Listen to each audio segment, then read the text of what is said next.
kwento ng pag-asa at mga kwento ng buhay dito sa Barangay Love Stories. Love Stories.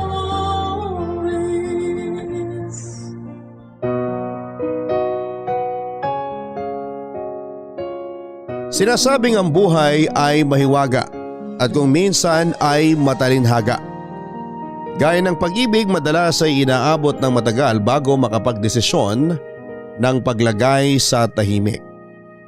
Pero minsan naman ay panandalian lamang ay dumarating kaagad ang pangakuan sa harap ng altar. Pero bago ang pag-iisang dibdib, mahaba o may klima ng proseso nito ay masasabi pa ding malaking pagpaplano ang nakapagitna bago mangyari ito. Ang inyong mapapakinggang kwento ngayong Sabado ay istorya na galing kay Liza, isang babae na mabilis na hulog sa tamang lalaki. Na bagamat hindi pa matagal na pagkakakilala ay naibigay na sa kanyang lahat ng ikakaligaya na nararapat sa isang babaeng magiging kaisa-isang dibdib. Hindi sila dumaan sa kung anumang mga balakid sa kanilang pagmamahalan. Dahil pati ang ina ng kanyang mapapangasawa ay sobrang minahal din siya bilang isang anak. Subalit papaano kung ang halos perpektong kaligayahan na nagsisimula pa lamang ay biglang putulin ng pagkakataon. Tayo nang kilalanin si Lisa at si Tim, may ugnay mo kaya ang buhay mo sa karanasang dadaanan ng ating tatlong pangunahing tauhan. Hindi po ito istorya ng love triangle, pero ito ay istoryang kakalabit sa iyong puso bilang kasintahan, anak at kapatid. Ito ang storya ng pag-ibig kung gaano kahalaga ang pamilya para ito ay maging isang matagumpay na pagsasama. Sinasabing ang isang relasyong may matatag na sandigan ay hindi kayang putulin kahit ng sariling kapalaran. Alamin natin kung paano magtatapos ang isang simulang pinutol at muling nagpatuloy. Dito lang yan sa mga kwento ng pag-ibig, buhay at pag-asa sa nangungunang Barangay Love Stories. Dear Papa Dudut, bago po ako magsimula sa parte ng buhay ko na ito na nais kong ibahagi sa inyo, ay gusto ko na po munang hingin ang pangunawa ng lahat ng ating mga kabarangay. Pinalitan ko po kasi ang mga pangalan pati na ang mga apelyido na isinama ko rito sa kwento para po manatiling kaming pribado. Nawa ay maintindihan ng lahat na gusto ko lamang pong ibahagi ang sinapit ng aming pamilya sa mapaglarong kamay ng tadhana. Ako po si Lisa, 25 taong gulang. Kasalukuyan po akong call center agent dito sa May Taguig. 5 taon na po ako nagtatrabaho sa kumpanyang pinapasukan ko. Dito ko din po nakilala ang lalaking minamahal ko, 5 taon na ang nakakalipas. Mas nauna po akong nakapasok sa kumpanya. Siya naman ay pumasok makalipas ang 2 buwan. Timothy po ang pangalan niya. Timothy Delgado. Hindi niya tunay na pangalan. Palagi niya akong binibiro na napakagalang ko naman daw sa kanya kasi buong pangalan kung tawagin ko siya. Kaya tinatawag niya naman akong binibining Liza. Nainis po ako sa kanya kasi parang ang sarcastic kapag tinatawag niya akong binibini. Kaya para wag na akong mainis ay tinatawag ko na lamang siyang Timothy. Hindi ko na sinabi ang apelyido niya. Pero napakakulit po talaga niya. Kasi biglang nais naman niya ay Tim na lang ang itawag ko sa kanya. Hindi naman kami close kaya bakit ko siya tatawaging Tim? Kaya nakaisip na naman siya ng pang-asar sa akin. Sinimulan niya naman po akong tawagin sa buong pangalan. Kaya nagtunog formal at napakagaling niyang mang-asar, Papa Dudut.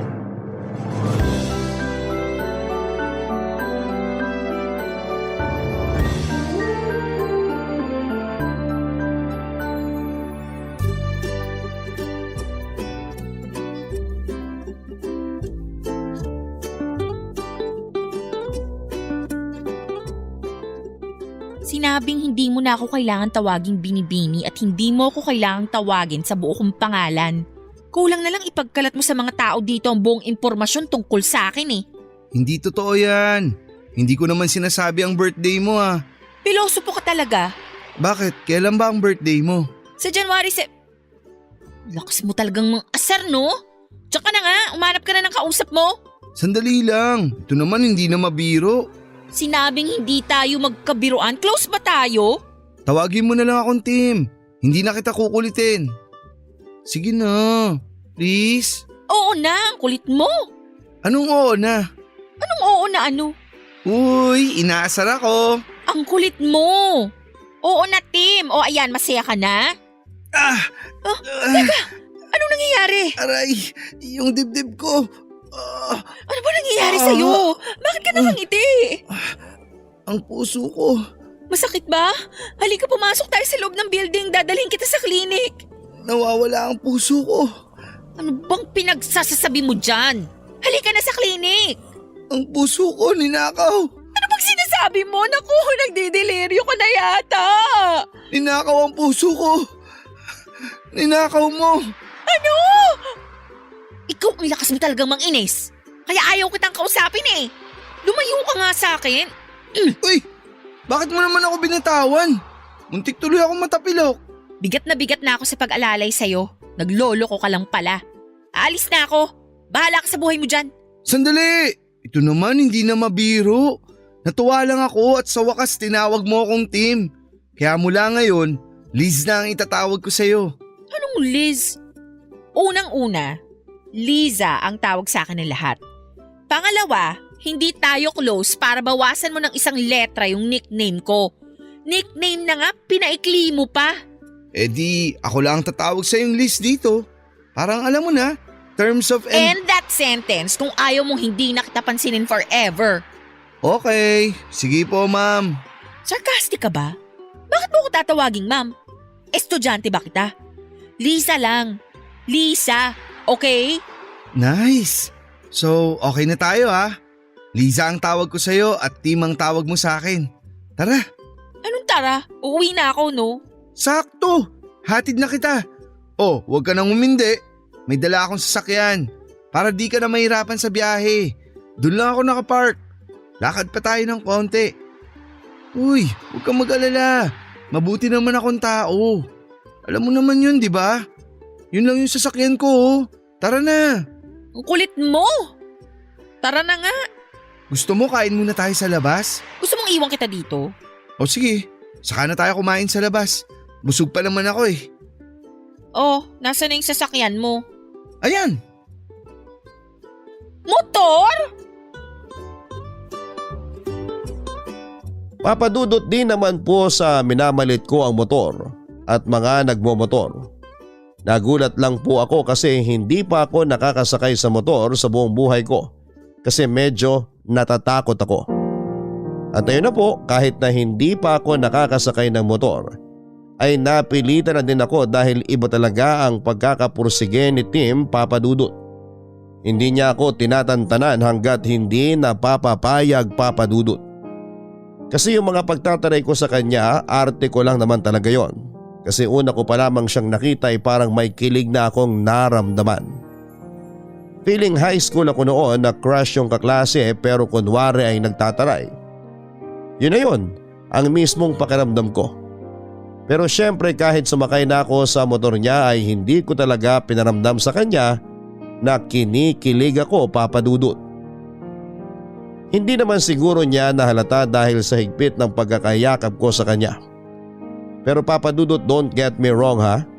Kasi nga first time kong sumakay ng motor kaya takot ako. Yun ang dahilan ng mahigpit kong yakap sa kanya. Di naman siya nag-isip ng kung ano kasi ramdam niya din na nanginginig ako sa takot. Ginawa naman niya ang pangako niya na mag-iingat ng sobra dahil nga kasama niya ako. Sobrang bagal lang ng takbo ng motor niya para hindi ako matakot. Simula noon ay araw-araw na kaming magkasabay. Araw-araw na akong sumasakay sa motor niya sa loob ng isang buwan. Sa loob ng isang buwan ay 4 na beses na din ako nakapunta sa kanila. Nakilala ko si Tita Alona, ang nanay ni Tim. Tuwing Biyernes pag uwi namin galing trabaho ay sinasama ako ni Tim sa kanila para iwan ang motor niya at sunduin si Tita Alona para magsimba. Matapos magsimba ay sa bahay nila kami maghahapunan dahil lagi nagluluto si Tita Alona. Papadudot kung ako ay patagong pagka-crush ang nararamdaman kay Tim. Pero si Tim ay ramdam na ramdam ko na hindi lang ako crush. Ramdam ko ang pagmamahal niya sa akin dahil ang laki ng respeto niya sa akin, Papadudot. Pero syempre ayoko naman na mag-assume na sigurado ang pakiramdam ko. Kaya hindi din naman ako nagpapahalata na na-develop na sa love yung pagka-crush ko sa kanya. Dagdag pa ang pagtingin sa akin ni Tita Alona. Minsan nga ay mas kinakampihan pa niya ako kesa kay Tim. Napakabait niya, Papadudot. Sobra ang pagmamahal niya kay Tim. Kaya lahat ng ginagawa ni Tim ay lagi nakasuporta siya. Kasama na ako doon, Papadudot, dahil nga sa pagmamahal ni Tim sa akin ay mahal na din ako ni Tita Alona at hindi itinuring na iba. Isang beses nga, Papadudot, holiday noon ay wala namang kaming usapan ni Tim pero nagpunta ako sa bahay nila para dalawin si Tita Alona.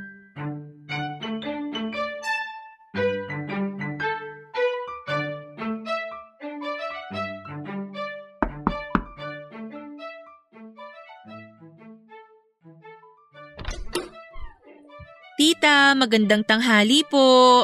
Ay Lisa, halika tuloy ka. Si Tim lumabas lang, may bibilin daw. Sandali lang yon. Halika muna. Okay lang po, kayo naman talaga ang dinalaw ko.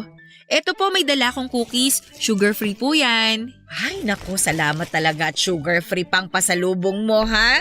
Opo, para mas healthy. Sabi kasi ni Tim, ayaw nyo daw ng matatamis. Ay oo, mabuti na yung maingat. Sa edad ko, alam mo naman, malapit na sa sakit. Ay siya nga pala, huwag kang mawawala sa 70th birthday ko ha. Siyempre naman po. Sagot ko na po yung cake ha. May mabibilhan akong sugar-free na cake. Ay meron palang sugar-free na cake? Opo, meron po. Kung sa bagay, halos wala namang imposible ngayon eh. Marami na din kasi ang umiiwas sa sobrang asukal. Yung iba nga ang dahilan, hindi sa kalusugan kundi sa bulsa. Mahal na daw kasi ang asukal. Pero teka, anong lasa ng sugar-free na cake? Masarap naman po, tita. May tamis pa rin pero natural lang. Dapat tayong dalawa lang ang matamis dito sa bahay. Uy, nakakahiya kay tita. Hindi nakakahiya kay nanay yun, no? Ay oo, alam ko naman na mahal mo ang anak ko. Kaya huwag ka nang mahihiya sa akin. Oh, kita mo na? Ito talaga? Sandali, ano yan? Bakit butas yung laylayan ng pantalon mo, ha? Sumabit ako sa nakalawit na bakal dun sa may ginagawang kalye. Hindi ko napansin eh. Muntik na nga ako ma-off balance, buti na lang nakapreno ako. Ano ba yan? Bakit ba hindi nila i-check kung maayos ba ang paligid ng ginagawa nila? Nireport ko na, Nay. Sinabi ko sa kanila kaya ayun, inalis nila agad. Tapos tiningnan kung may mga nakausli pa. Napakadelikado nun ah. Okay ka lang ba? Uy, worried. Umayos ka nga, hindi biro yan. Paano kung merong nangyari sa'yo? Ay, napikon. Sorry po. Totoo naman ang sinasabi ni Liza, anak. Napakadelikado nun. Ay nako, nagkampiyan na sila. Dapat lang, naiinis ako sa'yo. Muntik na nga ako maaksidente, naiinis ka pa sa akin. Sige ka, pag nawala ako, iiyak ka. Hindi magandang biro yan ah. Anak, ayoko din ng biro mo ha. Oh, kumalma na kayo. Mabuti pa, kumain na tayo nitong dala ni Lisa. Sandali lang at aayusin ko ha. Huy, biro lang yung sinabi ko na mawawala ako. Hindi nga magandang biro yun. Sorry na, wala namang nangyari sa akin eh. Wala nga, paano kung meron? Nag-iingat naman ako. Pangako, mas mag-iingat pa ako lalo. Iisipin ko na lagi kang nakasakay sa motor ko para lagi ako mag-iingat sa pagmamaneho. Oh, ngiti ka na. Di ka ba nasugatan? Hindi, napunit lang tong pantalon ko. Kayang-kaya kong tahiin tong punit. Ako na magtatahi, hubarin mo na. Ha? Oo ba rin? Ano ka ba? Nandyan si nanay oh. Uumpisahan mo na naman ako eh. Sige. Pikon na naman. Huwag ka nang mapikon. Natutuwa nga ako at sinurpresa mo ako sa pagdating mo ngayon eh. Excuse me no, nandito ako kasi dinalaw ko si Tita Alona at hindi ikaw. Sige nga, tingnan mo nga ako sa mata. Tapos sabihin mong hindi ako ang ipinunta mo dito? Naiinis na ako ah. Oo. Baka magkapikunan pa kayo dyan, ha? Halina kayo rito sa mesa. Handa na yung merienda natin. Papadudot kahit napatawa na ako ni Tim ay hindi naalis sa akin ang aksidenteng kinasangkutan niya ng mga oras na yon, Papadudot. Malit na aksidente man yon pero aksidente pa rin. Nakakatakot kasi at alam naman natin ang mga nagmumotor. Sinasabi nila na laging nasa hukay ang isang paa mo. Natatakot ako sa kasabihang yon, Papadudot. Matapos ang merienda at kwentuhan ay nagpaalam si Tita Alona na magpapahinga daw muna siya kaya naiwan kami ni Tim. Kinausap ko siya ng masinsinan, Papadudot. Sinabi ko na baka pwedeng wag na siyang magmotor. Sinabi ko na pwede naman kaming mag-jeep lang o mag-taxi sa tuwing may pupuntahan. Sabi niya ay napaka-convenient daw kasi ng motor, lalo na daw pag traffic. Madali lang daw umiwas at sumingit-singit. Alam kong mahirap pa siyang kumbinsihin kaya hinayaan ko na muna ang aking request. Pero ang sabi ko sa sarili ko ay makukumbinsi ko din siyang wag nang magmotor. Darating ang araw na yon, pangako ko sa sarili ko. Makalipas ang 1 linggo matapos yung minor accident na pumunit sa pantalon niya, ay pupunta na uli ako kina Tim. Pero sinundo niya ako, Papadudot. Ayon, nakamotor kaming bumiyahe. Maingat namang magmaneho si Tim mula sa amin hanggang sa kanila at maayos naman ang naging biyahe naming dalawa. Sobrang palagay na ang loob sa akin ni Tita Alona kaya open na din ako sa mga biruan namin. Hindi na ako nangingiming tumawa ng malakas kapag nagpapatawa si Tim. Kasi pag tumatawa ako mas tawang-tawa si Tita Alona sa tawa ko.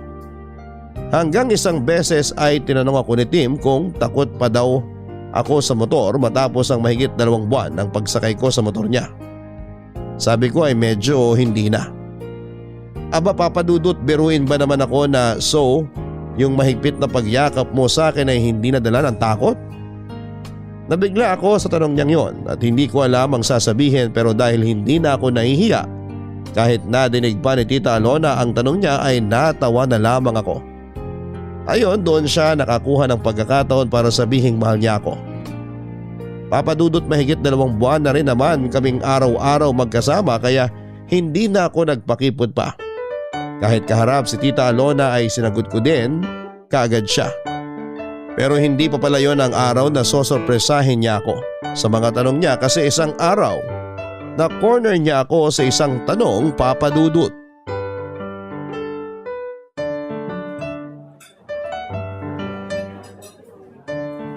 Ano to? Papatikin mo sa akin lahat yung nasa menu nila? Pero masarap naman ang pagkain nila dito, di ba? Masarap nga pero bakit ang dami mong in-order?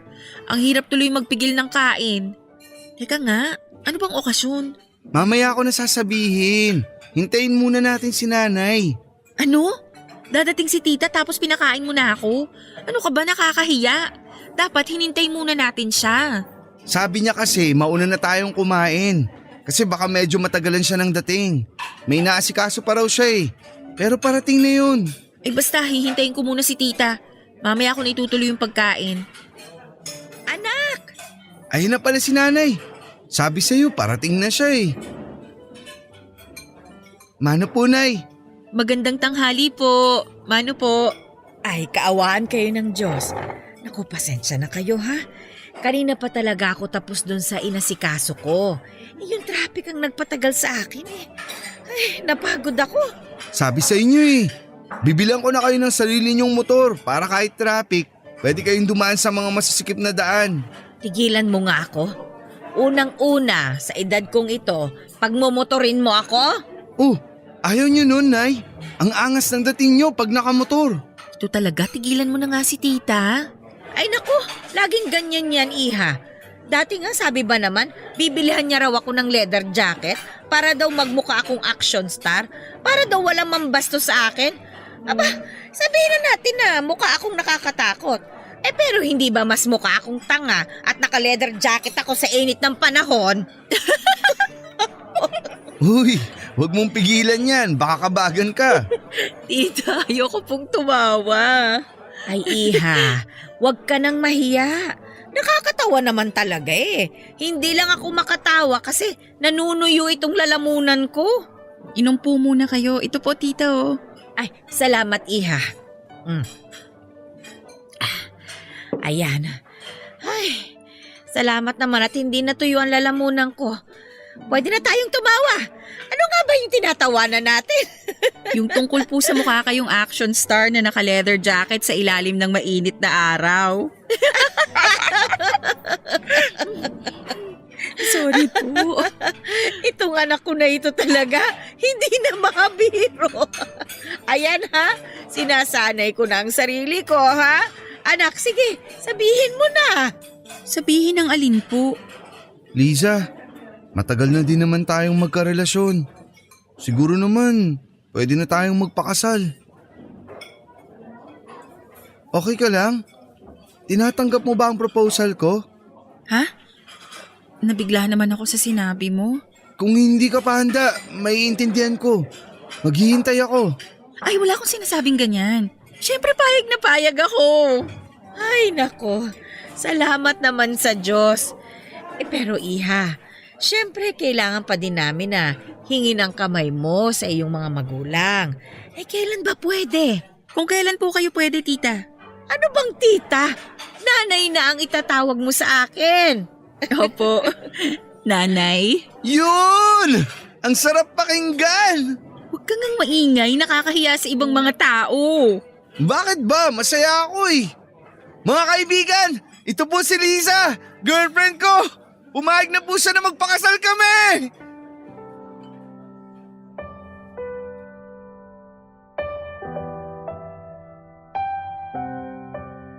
Napakasaya ng araw na yon, Papa Dudut. Plinano namin ang pagharap sa mga magulang ko para kunin ang basbas nila. Hindi naman ako nag-alala na hindi sila papayag. Kasi napakalambing ni Tim, kaya kuhang-kuha niya ang loob ng nanay at tatay ko. Hindi nga kinabahan si Tim nung sabihin niya ang pakay. Matapos noon ay nagsimula na kami magplano kung anong araw ang kasal. Kung saang simbahan, saan ang reception, hindi nakialam sa pagdidesisyon ang mga magulang namin.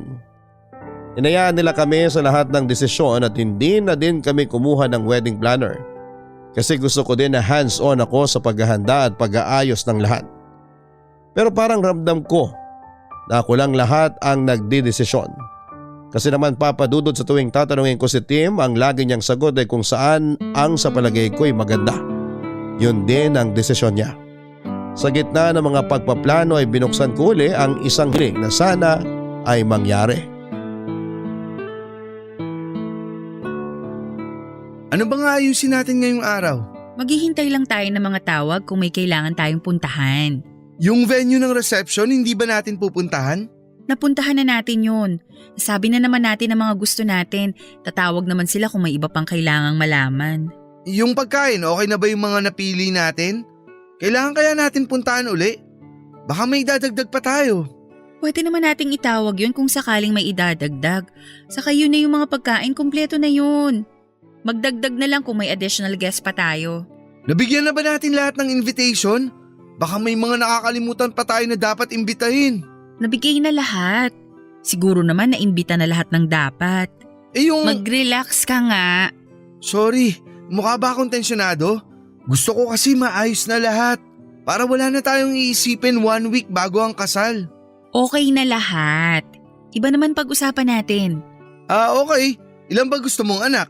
Darating tayo dyan, saka na natin planuhin yan pagkatapos ng kasal. Okay. Akala ko kasi gusto mo nang planuhin yung dami ng mga magiging anak natin eh. Hindi yon. Ang sinasabi kong pag-uusapan natin ay yung pagmumotor mo. Pagmumotor ko?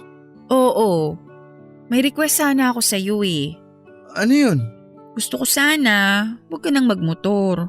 Bakit? Basta natatakot ako pag nagmumotor ka eh. May ingat naman ako.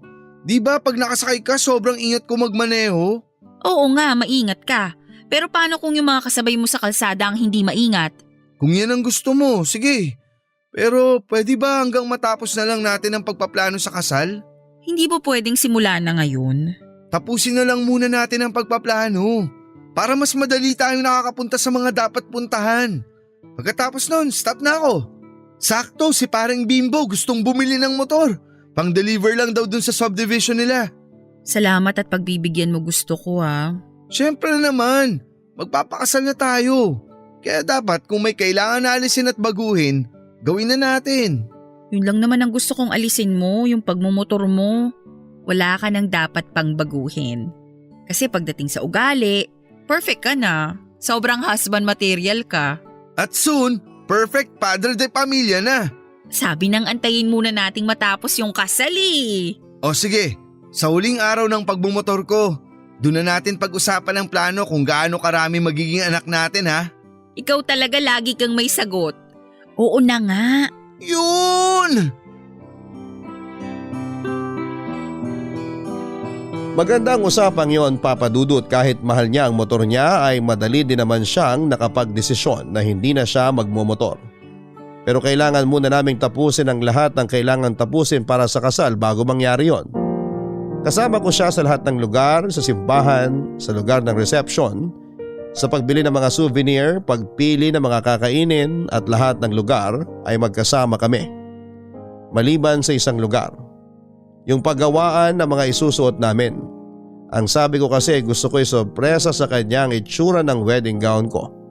At gusto ko din na sorpresa sa akin kung gaano siya kagwapo sa isusuot niyang damit. Pinilit nga niya ako na samahan siya kasi okay lang naman daw na makita ko ang isusuot niya.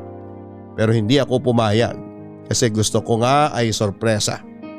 Pero noong araw na tinawagan siya ng sastre para daw may sukat ang damit bago tuluyang tapusin ang tahi ay bigla ko na lang naisipan na sumama sa kanya. Pero nabaliktad. Siya naman ang nagsabi sa akin na huwag na daw akong sumama para sorpresa. Alam ko na nang iinis lamang siya kaya kinulit ko na sasama ako. Pero hindi talaga siya pumayag. Umalis na siya ng araw na yon gamit ang motor niya at ang sabi niya ay may maganda daw siyang balita sa akin. Nagtaka ako kung ano yon. Ang sabi niya ay dahil huling lakad na daw ng pagpaplano yung sukat ng damit niya. Yun na raw ang huling araw na magmomotor siya. Natuwa ako sa mga sinabi niya, Papa Dudut, dahil sa wakas ay matutupad na ang gusto ko na huwag siyang magmotor. Nakita niya ang tuwa ko kaya niyakap niya ako at saka siya humalik sa akin at saka tuluyan ng umalis. Pumasok ako ng bahay na ini-imagine ang magiging itsura niya sa Amerikanang pinatahi niya. Pero sandali akong natigilan dahil naisip ko ang sinabi niya. Na yun ang huling araw na magmomotor siya. Ilang sandali lang ay may sumigaw sa labas. Tinawag ako dahil na-aksidente raw sa kanto si Tim. Na-aksidente si Tim, isang kanto lang ang layo sa amin. Patawid na daw si Tim nang biglang may kotseng nawala ng preno ang sumalpok sa kanya. Naitakbo sa ospital si Tim pero hindi na siya naisalba ng mga doktor. Wala na ang pinakamamahal ko, Papa Dudut. Lahat ng plano namin ay wala na. Dahil ang taong kasama ko para buuin ang mga pangarap ko ay hindi ko na makakausap. Siguro ay iniligtas ako ng pinakamamahal ko kaya hindi ako nakasamang maaksidente. Dahil noon naman, sa tuwing magsasabi akong sasama ako sa kanya ay hindi siya nagdadalawang isip at agad-agad ay isinasama niya ako. Pero ng araw na yon ay talagang pinilit niya na huwag akong sumama. Kahit na wala naman sa kanya kung makita ko ang damit niya o hindi. Ginawa niya ng dahilan ang huwag kong makita ang damit para hindi ako magpilit na sumama. Nagsisisi din ako dahil nawala sa isip ko na sabihan siya na mag-ingat ka.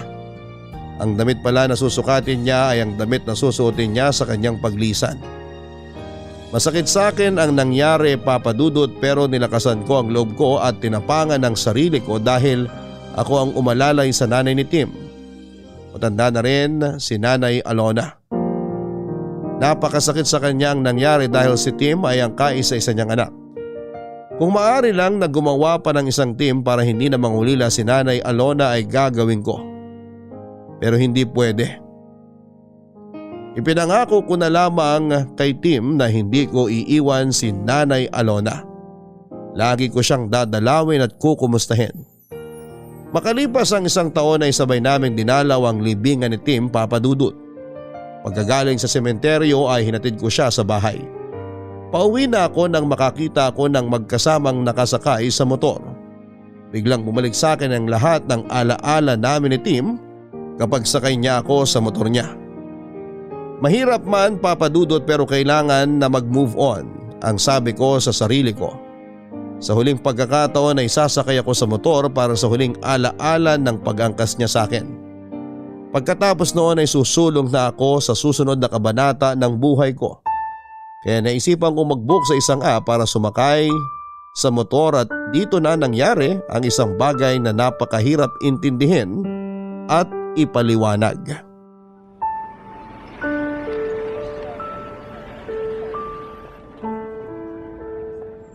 Anak, hindi mo naman ako kailangang ihatid pa. Baka may gagawin ka pa at naistorbo kita. Nay naman, ano po bang storbong sinasabi ninyo? Gusto ko po itong ginagawa ko. Alam nyo naman kung gaano kayo kaimportante sa akin eh. Maraming salamat anak ha. Napakabuti mo. Kahit wala na si Tim, nandiyan ka pa din at hindi mo ako iniwan. Salamat anak. Salamat. O ano po yan? Umiiyak kayo. Ayaw ni Tim ng ganyan. Malulungkot yun pag nakita niyang umiiyak kayo. Pasensya ka na ha. Halika muna at kumain ka bago ka umalis. Naku, wag na po, Nay. May pupuntahan pa po ako. Nag-book na po ako ng motor na sasakyan ko. Malapit na rin pong dumating dito. Bukas na lang po, magdadala din ako ng laing na luto ni Mama. Oy sige, masarap magluto ng laing ang mama mo. Magluluto din ako ng paborito ni Tim na sinigang na bangus sa bayabas. Sige, Nay. Magkita po tayo bukas ha. Ano po? Kaawaan ka ng Diyos. Mag-iingat ka ha. Papasok na ako sa bahay. Opo. Tim, miss na kita. Pangako magmo-move on na ako. Nag-book ako ng motor. Sasakay ako ng motor sa huling pagkakataon.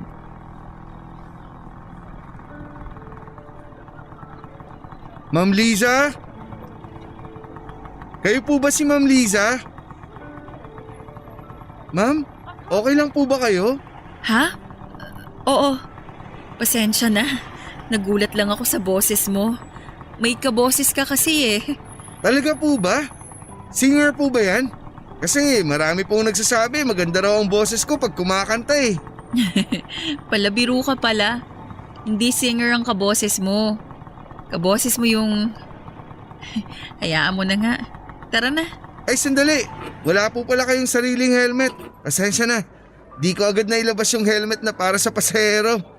May iba po kasing pasahero may dalang helmet. Eto po ma'am. Malinis na po yan. Lagi ko pong ini-spray ng alcohol.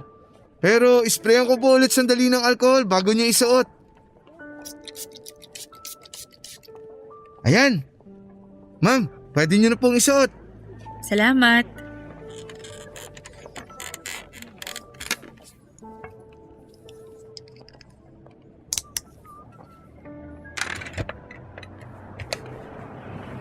Sakay na po kayo ma'am.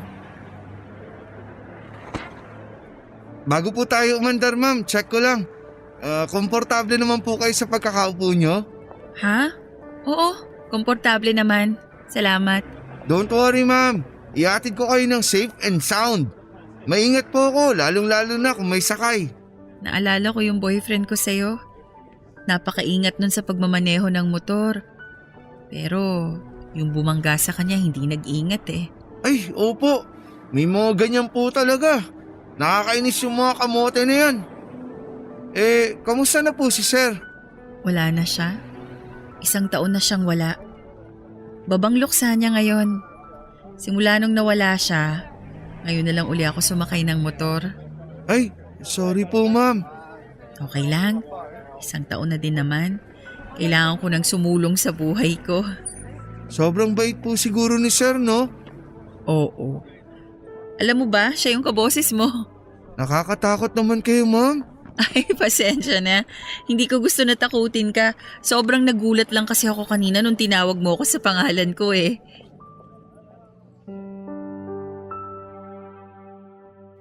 Noong pagkatawag pa lang niya sa akin ng Ma'am Liza at kaboses niya si Tim ay parang nag-flashback sa akin noong una kong kinukulit noon si Tim sa hallway ng opisina namin.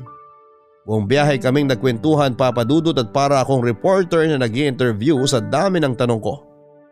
Gusto ko kasing madinig ang boses niya habang kausap ko siya.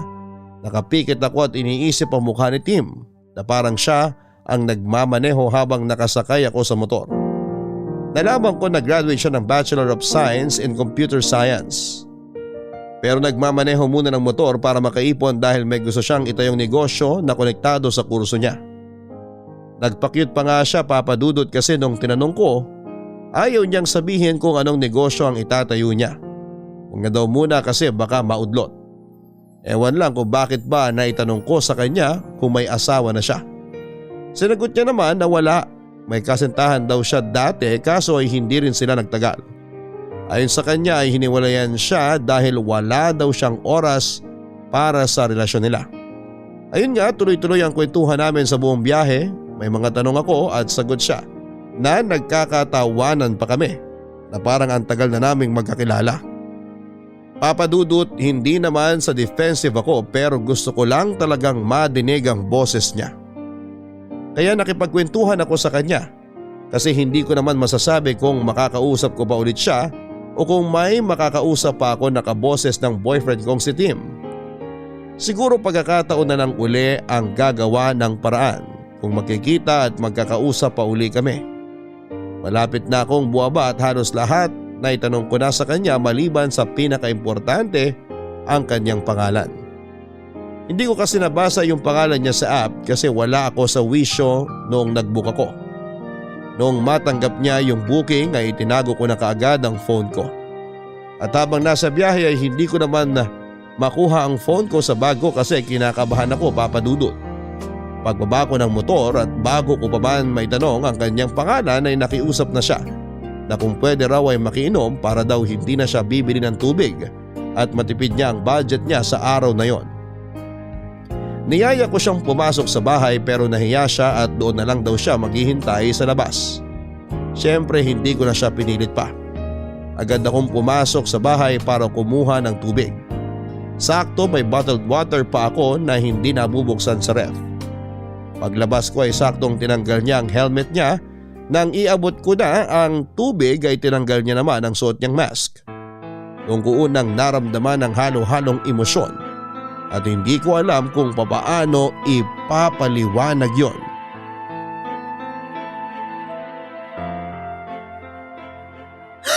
Tim? Ma'am, Timothy? ako nga po. Uy, ma'am! Ma'am, ano nangyari? Ma'am, gumising kayo! Ma'am! Ma'am, okay lang kayo? Ano nangyari? Bakit kayo naimatay? May masakit po ba sa inyo? Ma'am, ano po ba nangyari? Ano pong ginawa ko? Ma'am, relax lang po kayo ha. Eto po, uminom muna kayo ng tubig.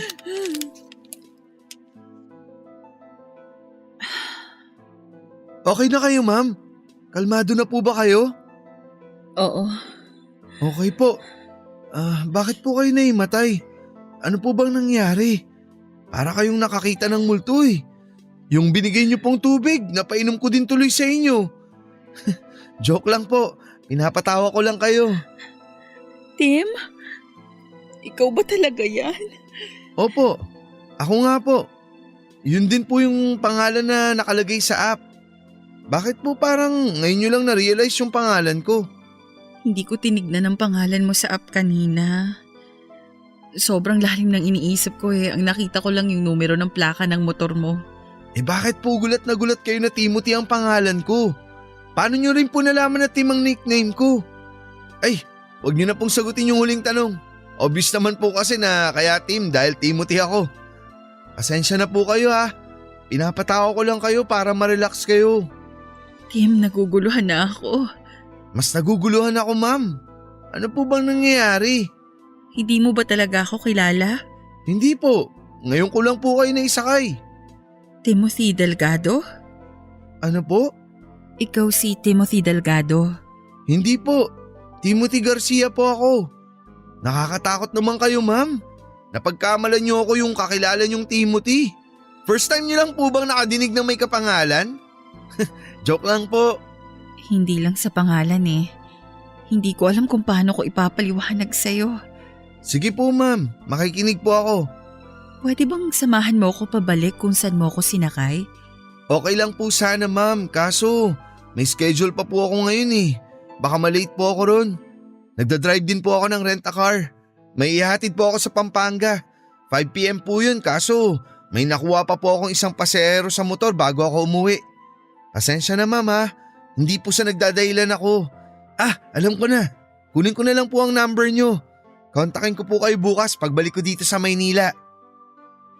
Eto yung number ko. Pasensya na, pakopya na lang dyan sa cellphone. Hindi ko na maalala ang number ko, naguguluhan ako. Opo, ma'am. Ang gulo po talaga. Kung wala lang po akong gagawin ngayon sana sinamahan ko na kayo. Pasensya ka na ha. Mahirap ipaliwanag eh. Pero may tao na pwedeng maglinaw ng lahat. Sige po, ma'am. Eto na po ang cellphone nyo. Nakuha ko na po ang number nyo. Sinave ko na din po ang number ko sa phone nyo. Ma'am, nakatulala po kayo. Pasensya ka na. Huwag ka sanang mawirdohan sa akin ha. Actually, mas lalo ako naging interesado kung ano yung gusto nyong sabihin eh. Paano, ma'am?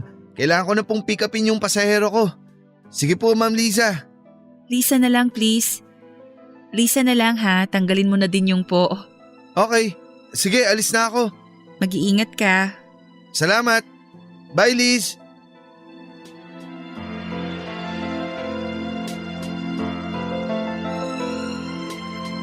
Para akong binuhusan ng malamig na tubig nang tawagin niya akong Liz dahil yon ang gustong itawag sa akin noon ni Tim.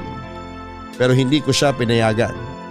Ang salitang mag-ingat ka na hindi ko nasabi kay Tim bago siya na aksidente ang nasabi ko sa taong ito na hindi ko alam kung kilala ko na o ngayon ko lang nakilala. Maniwala kayo sa hindi, ako mismo ay nagitla sa mga pangyayari. Mistulang eksenang hango sa isang pelikula ang pagkakita namin dalawa.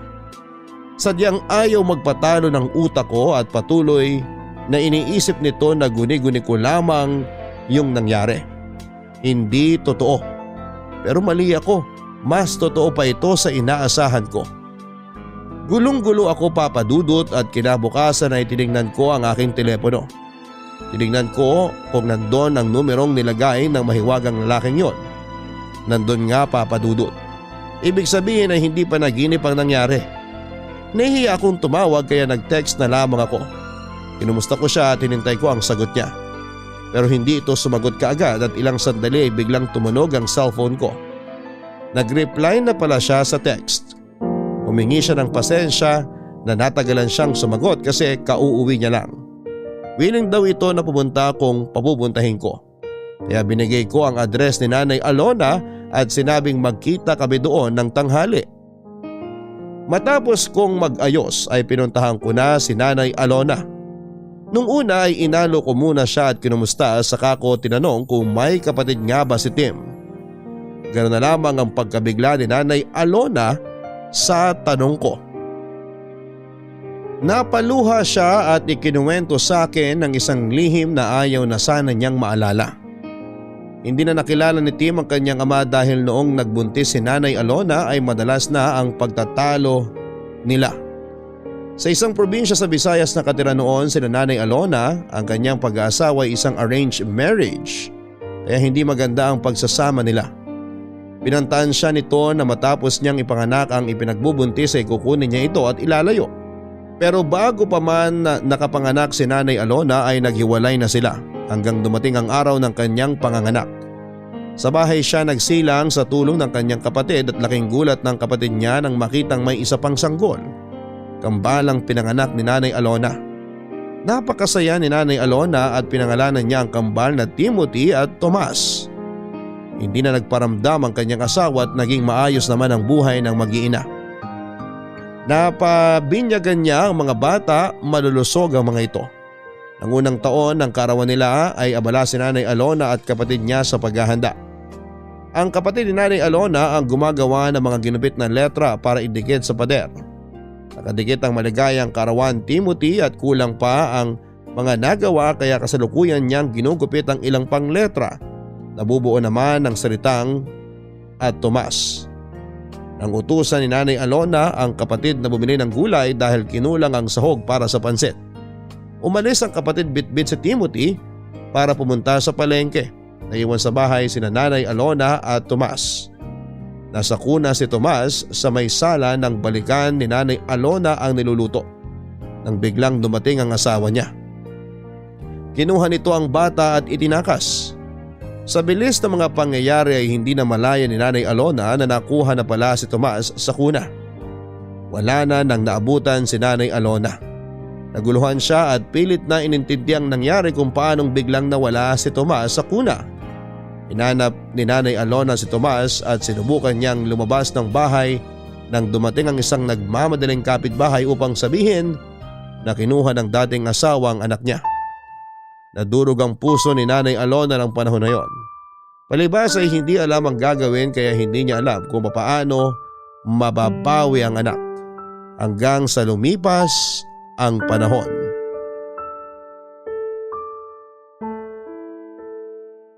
Ilang taon kong dinamdam ang pangyayaring yon. Bakit mo ba biglang naitanong yan? Nay, may nakilala po ako. Kamukhang kamukha ni Tim. Hindi ako makapaniwala nung makaharap ko siya. Akala ko nagmumulto si Tim pero kausap ko siya at nahawakan ko. Ha? Diyos ko! Nay, huminahon kayo. Anak ko yun! Sigurado si Thomas yun! Magkamukha sila ni Tim nung bata pa sila, kaya hindi ako magkakamali. Siya yung nawawala kong anak! Nay, Tim din po ang pangalan niya. Pero iba po ang apelyido. Garcia po. Apelyido yun ang kanilang ama. Ang apelyido na ginagamit ni Tim ay apelyido ko. Siguro nung araw na kinuha si Thomas, pangalan pa lang ni Tim ang nakadikit sa pader noon. Marahil iniisip ng ama niya na ang nakuha niyang bata ay si Timothy. Hindi niya din alam na kambal ang naging anak namin. Diyos ko! Sana siya si Thomas! Parang awa mo na, Diyos ko! Bago man lang po magpantay ang aking mga paa! Minahon kayo, Nay. Pinapunta ko siya dito kasi gusto ko din malaman kung ano bang nangyayari. Parating na po siya, nag-text na siya sa akin. Ibinigay ko yung address dito.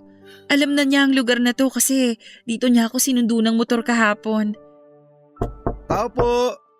Liza! Diyos Nandiyan ko! ka ba? Boses ni Tim yun! Siya na po yan. Nay, huminahon kayo ha. Papapasukin ko lang siya. Magandang tanghali, Liza. Tuloy ka.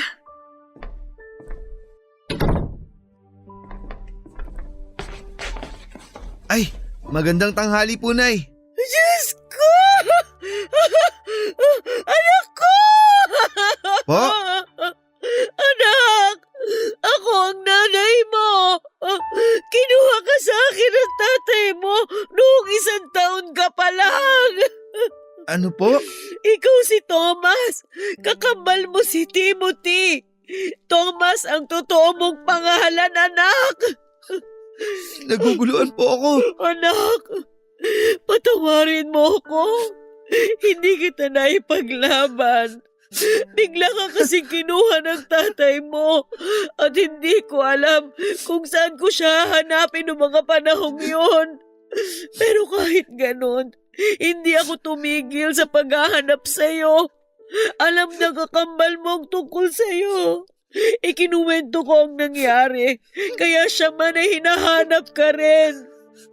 Pero wala kaming alam kung saan ka matatagpuan, anak ko. Kaya pala ang nakilala kong nanay, palaging sinasabi sa akin na hindi niya ako anak. Akala ko noon inampun lang nila ako. Para akong ibang tao sa bahay na yun.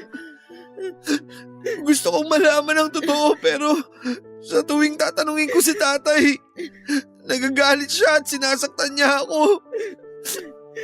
Kaya itinigil ko na ang pagtatanong at tinanggap ko na lang kung anong meron ako noon. Anong meron ako noon? Yung sarili ko lang. Patawarin mo ako, anak ko. Ginawa ko ang lahat. Alam ng Diyos yun. Alam ng Diyos kung paano kita hinanap. Kami na kapatid mo. Anak, mahal na mahal kita, anak ko. Nay!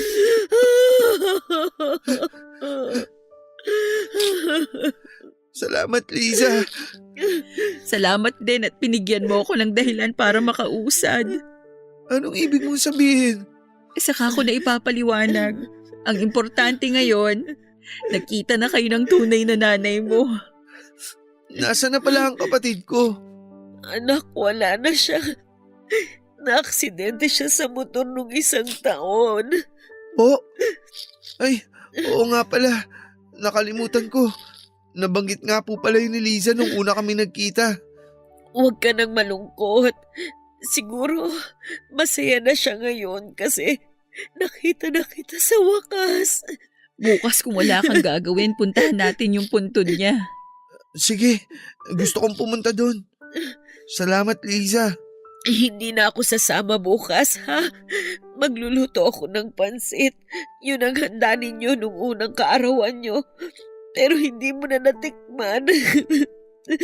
Gusto kong lutuin uli ang pansit na yun bilang muli natin pagsasama-sama.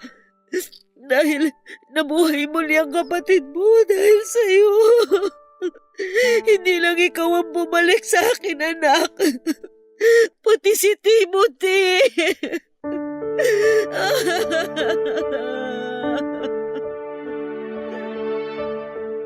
Papadudot nang marinig ko ang sinabi ni Nanay Alona na nabuhay muli si Tim dahil sa kanyang kakambal. Sana'y totoo din para sa akin. Pero hindi. Hindi ko na uli makakapiling pa ang pinakamamahal ko.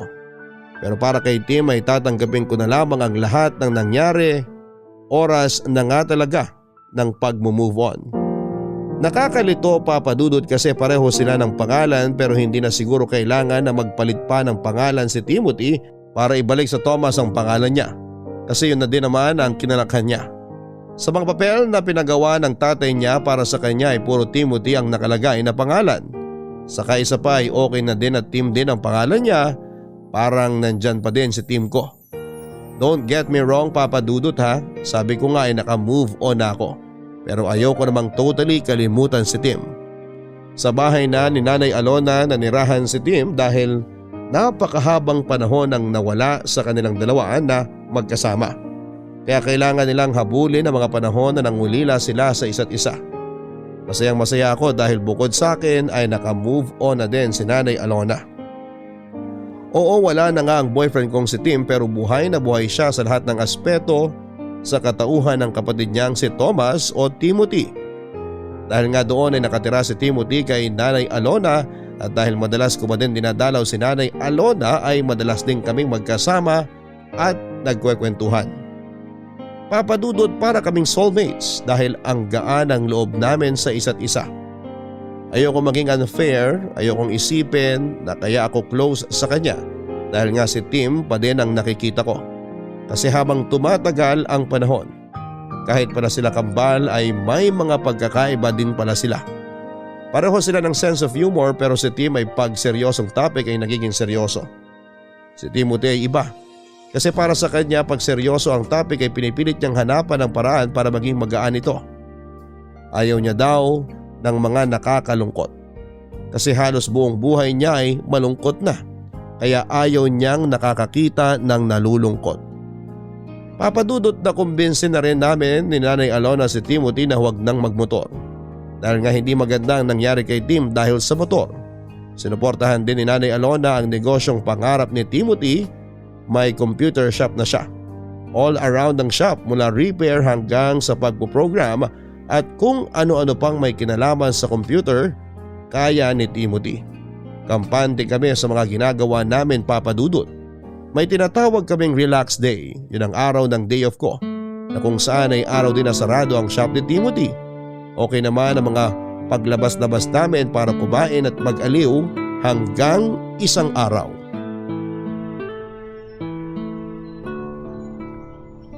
Bakit ba paborito mong pumunta sa park na to?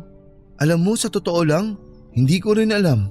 Baka naman may naaalala ka kapag nagpupunta ka dito. Wala naman. Para kasing napapanatag yung utak ko pag nandito ako. So nagpupunta ka dito mag-isa? Hindi. Ayoko namang isipin ng mga taong nakakakita sa akin na loner ako. Sino kasama mo? Iba-iba, mga kaibigan ko. Alam mo bang si Tim? Yung kakambal mong si Tim, gustong gusto ring pumupunta sa park na to. Talaga? Bakit ganun? Anong bakit ganun? Ang liit lang naman itong park. Kung nagpupunta siya dito noon pa, bakit di kami nagkita kahit minsan? Mahiwaga talaga ang buhay eh. Siguro nga. Ikaw ba ang lagi niyang kasama dito? Minsan, pero di gaya mo, kaya niyang tumambay dito mag-isa. Mag-isa siya dito pag nagkakasamaan kami ng loob. Pagkagaling dito, makikipagkita na siya sa akin. Tapos ang saya na niya at patatawanin na naman ako. Weak ako kaya ayun, natatawa na lang ako tapos okay na kami. Napakabait pala ng kambal ko. Alam mo ba mula nung nalaman kong may kakambal ako at alam ko din na hindi ko na siya mayayakap? Alam mong ginagawa ko? Tumitingin ako sa salamin tapos niyayakap ko ang sarili ko. Ang weird pero ang cute. Alam mo ba, sa totoo lang, sa tuwing ginagawa ko yun, parang nararamdaman ko din na niyayakap niya ako. Pero sinong mas gwapo sa amin ni Tim? Kahit magkamukhang magkamukha kayo, kung ako ang tatanungin kung sino ang mas gwapo, siya. Hindi naman ako magtatampo dun. Kasi dahil kambal kami kaya pakiramdam ko ako rin yung sinasabihan mong gwapo. Wala talagang ligtas sa'yo, no? Parehong-pareho kayo. Lahat ng hirit ng iba, lagi kayong may sagot. Speaking of sagot, dahil sinagot mo ang lunch kanina, sagot ko naman ang merienda ngayon. Kaya diyan ka lang, may bibilin ako. Yung sikat na Siopaw at pork siomay dun oh. Sandali lang ha. Aba, bilisan mo. Baka ako naman ang pag-isipan ng mga tao na loner. Mabilis lang ako. Luto naman na yun eh. Sandali lang, babalik ako agad.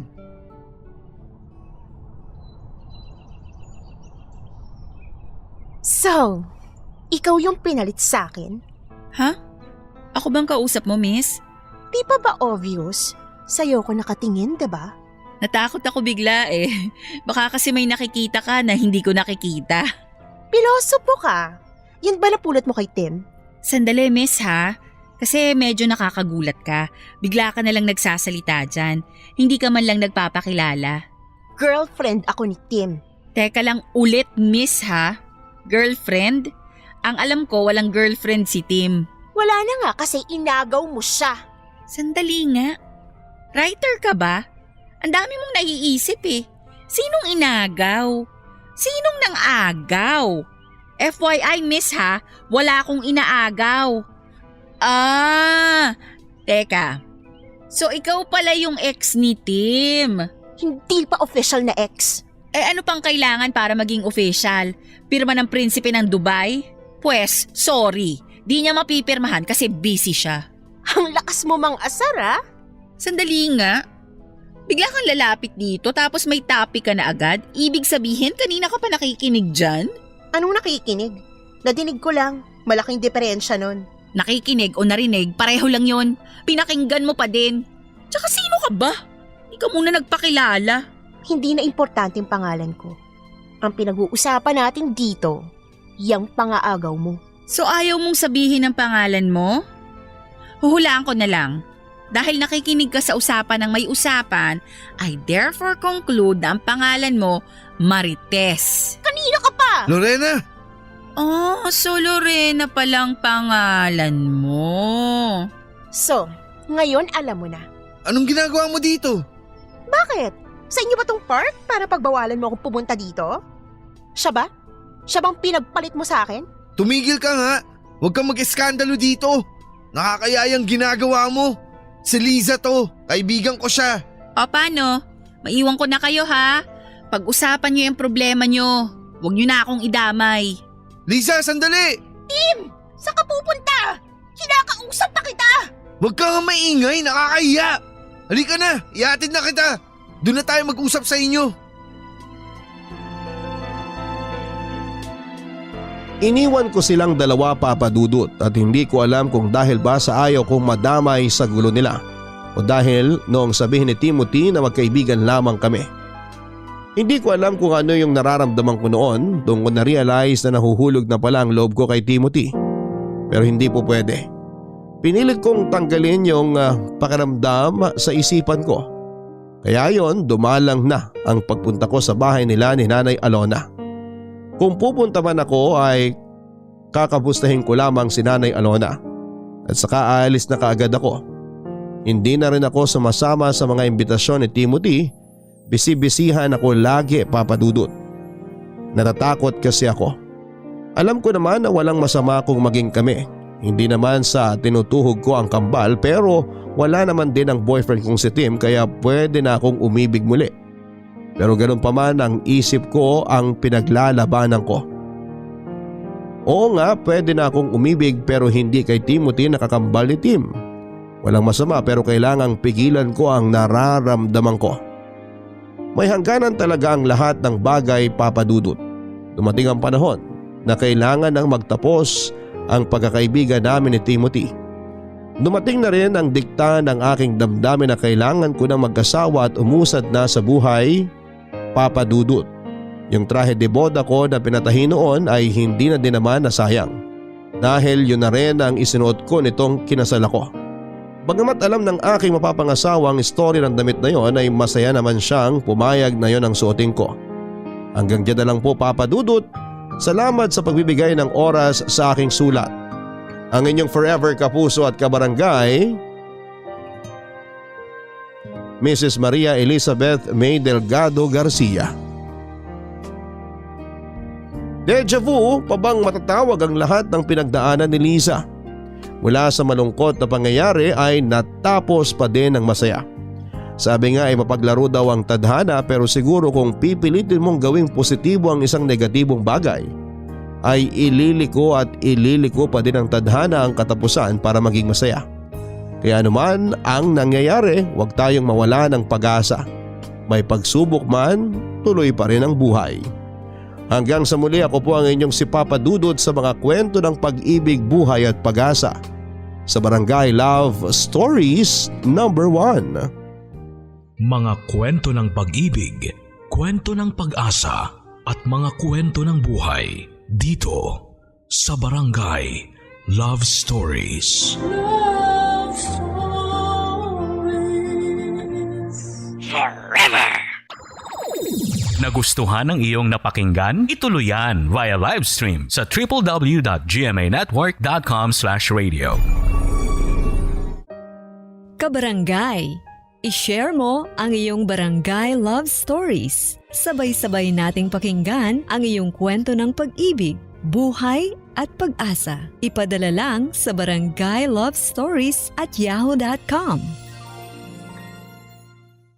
Love Stories.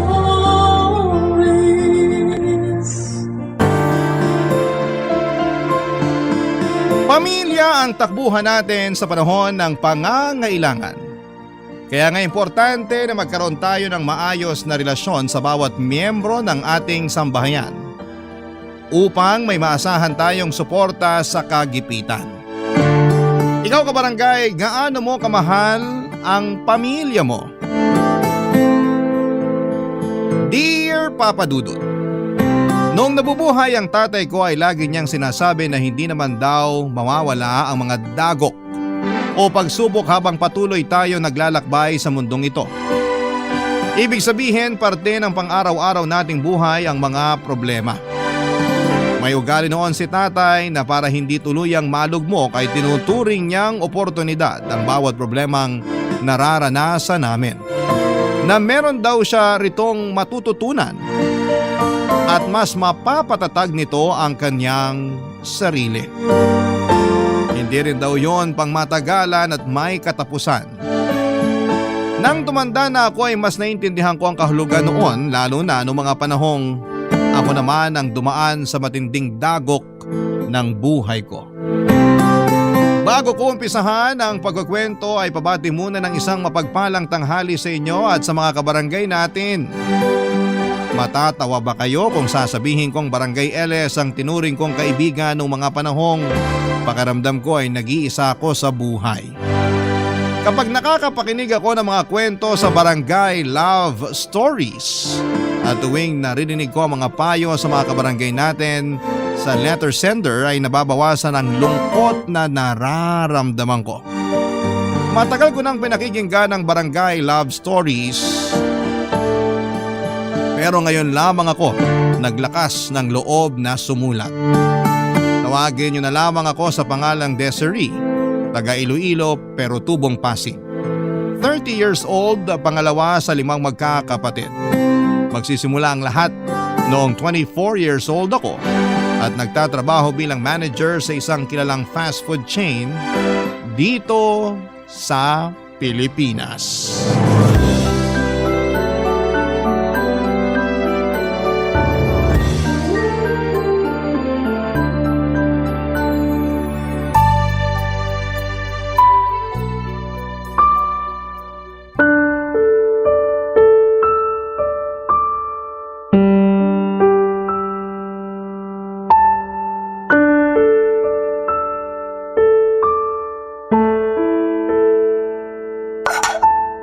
Bakit walang pagkain?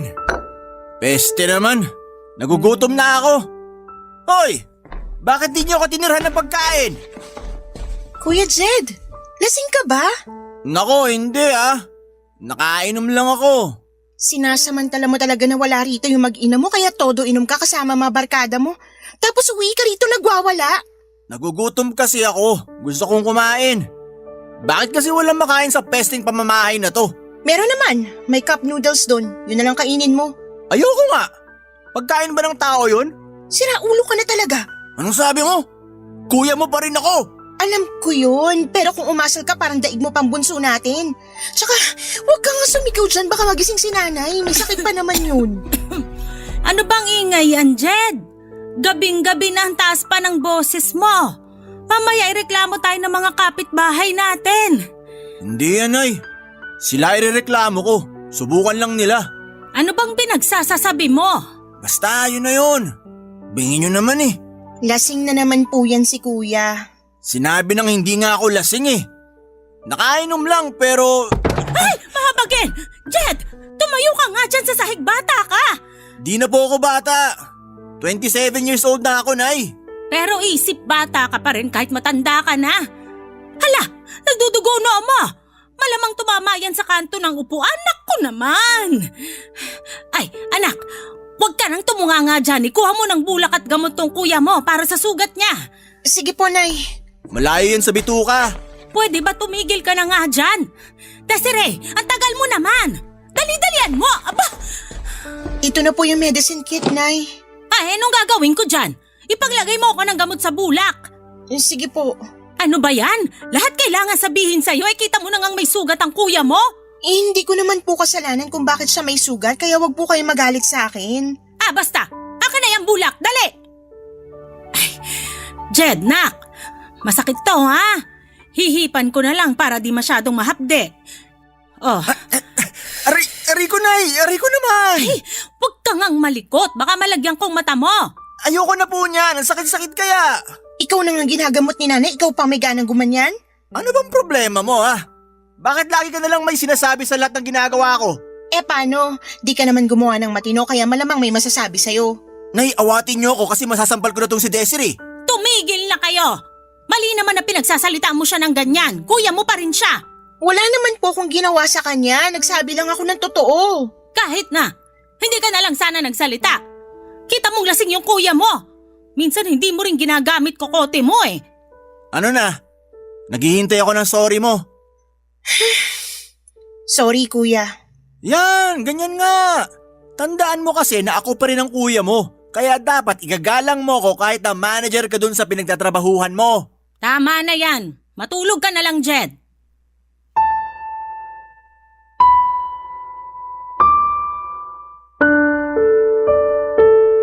Papa Dudut ang Kuya Jed ko ang panganay sa amin at nag-iisang lalaki sa magkakapatid. Siya ang paborito ni nanay dahil para silang pinagbiyak na bunga ng namayapa naming tatay. Ang nakakainis lang ay kinukonsinti pa rin siya ni nanay sa mga kalokohan niya at kinakampihan sa mga baluktot niyang katuwiran. 2 taon lang ang tanda ni Kuya sa akin pero pamilyado na siya. May boyfriend naman ako for 3 years, may isang anak na si Kuya sa kinakasama niya at nakatira sila sa amin. Malit lang ang bahay namin, meron lamang yung 3 kwarto at yung isa ay inookupa ng pamilya ni Kuya. Yung isa naman ay pinaghahatian namin ng 2 kong kapatid habang yung isa ay kinananay at sa bunso namin. Dating electrician sa barko ang tatay namin bago siya nadisgrasya sa pinagtatrabahuhan niya. Kaya maaga siyang nagretiro at nag-business na lamang sila ng parisan ni nanay. Doon nila kinuha ang pera para maipatayo ang 2 palapag naming bahay. Pero nasimot lahat ng ipon ng mga magulang ko nung nagkaroon ng pancreatic cancer si Tatay Papa Dudut. 2 taon din niya yung nilabanan bago siya sumakabilang buhay. Nalugi na rin ang negosyo namin dahilan kaya huminto kami sa pag-aaral ni Kuya Papa Dudut.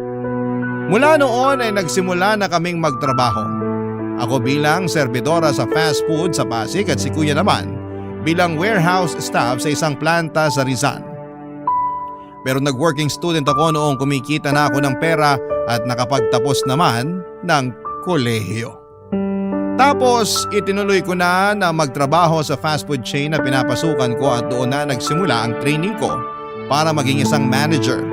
Habang unti-unting gumaganda ang takbo ng karera ko, bigla namang nag-asawa si Kuya at nagkaroon siya ng panibagong responsibilidad, Papa Dudut. Sa kabila ng lahat ay mahal ko pa rin ang pamilya ko dahil sila na lamang ang meron ako. Saka laging sinasabi sa akin noon ni tatay na alagaan ko raw si nanay at ang mga kapatid ko. Dahil maloko si Kuya kaya hindi niya masyadong maasahan. At bilang panganay na babae, ako raw ang dapat na tumayong huwaran sa mga mas nakababata ko pang kapatid. Kaya nung namatay si tatay, tinandaan ko lahat ng mga sinabi niya. At kahit na masakit sa ulo kasama sina nanay at kuya sa bahay, tiniis ko na lamang yon dahil mahal ko sila.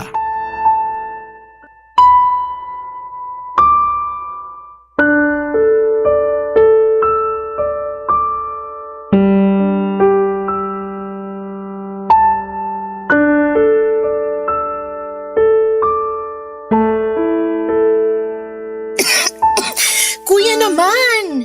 Doon ka nga mag-yosi sa labas, wag dito sa loob ng bahay. Alam mo namang hikain bunso natin eh. Ano bang problema mo? Wala naman siya rito. Kahit na, ako nga naubo. Maarte ka kasi. Hindi ako maarte, ikaw yung kung umasta parang walang pakialam sa amin. Yung anak mo, di mawala ng hala kasi panay ka yosi. Alam mo bang dumidikit sa damit, naiiwan sa buhok at balat yung usok ng sigarilyo mo? Tapos nalalanghap namin yun kaya mas delikado. Kailan ka pa naging doktor? Di ko alam nagbago na pala trabaho mo. Di ka na utusan at serbidora lang ng mga tao. Hindi naman na talaga ako utusan dahil manager na ako sa pinagtatrabahuhan ko. Ay oo nga pala. Kaya pala mayabang ka na kasi manager ka na. Pwede ba wag kang nga sumigaw, nag-uusap lang tayo 'di ba? Ano ba kasi pinag-uusapan natin? Wala naman 'di ba? Nananahimik ako rito sa sala. Nanonood ng basketball game sa cellphone ko. Tapos dumating-dating ka at sisitahin mo pag-yoyosi ko. Hindi lang naman yun yung problema natin dito. Gusto rin kitang kausapin kasi tumawag sa akin kinakasama mo. Di ka raw nagpadala ng pamasahe sa kanila kaya di sila makauwi sa probinsya. Naawa naman ako kaya ako na yung nagpadala. Pero hindi naman pwede laging ganun. Sigurado ako na ikaw lang naman nagbigay. Di naman yun ang hingi sa'yo. Kung manunumbat ka, sana di ka na nag-abot. Bukal naman sa loob ko yun pero napapansin ko kasi lagi kayong kinakapos sa pagkain, sa gamot at iba nyo pang pangangailangan. Tapos ngayon wala ka palang pinadala sa mag-ina mo alam mo naman ngayon sila luluwas ng probinsya. Walang natira sa sinahod ko eh. Laki ng kaltasan sa opisina namin. Tapos may mga binayaran pa akong utang.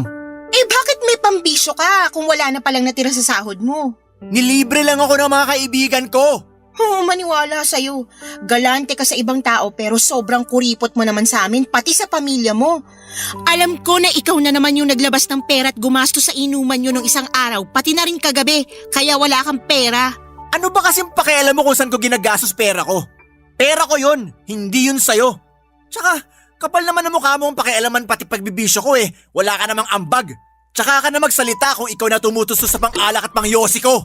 Bakit ko naman gagawin yun? Ano ka, hilo? Aba, hilu-hiluhin ko mukha mo eh. Nag-aaway na naman ba kayo? Dinig na dinig ko boses niyo sa labasan. Nakakahiya kayo, ha? Si kuya lang naman po yung sumisigaw, Nay. Ang hinahinahon ko rito. Paano hindi sisigaw? Nakakabwisit ka. Wala po akong ginawa dyan, ha. Sinaway ko lang na wag nang magyosi rito sa bahay kasi nauubo ko sa usok. Tapos pinagsabihan ko rin tungkol sa pagbibisyo niya kasi lagi na lang silang kapos. Narinig niyo, Nay? Napaka-pakialamera ng anak niyong yan. Huwag mo na lang kasing pakialaman ng kuya mo, nak. Diskarte naman niya yon kung kulang pera nila ng pamilya niya. Saka kung ayaw mong mausok, dun ka sa kwarto nyo. O di kaya lumabas ka ng bahay natin. Liit-liit na bagay, pinalalaki mo. Seryoso po kayo, Nay? Kinakampihan niyo si kuya? Oo, kasi mali na pinagsasalitaan mo siya ng ganyan, kapatid ka lang naman. Kuya mo pa rin siya, baka nakakalimutan mo.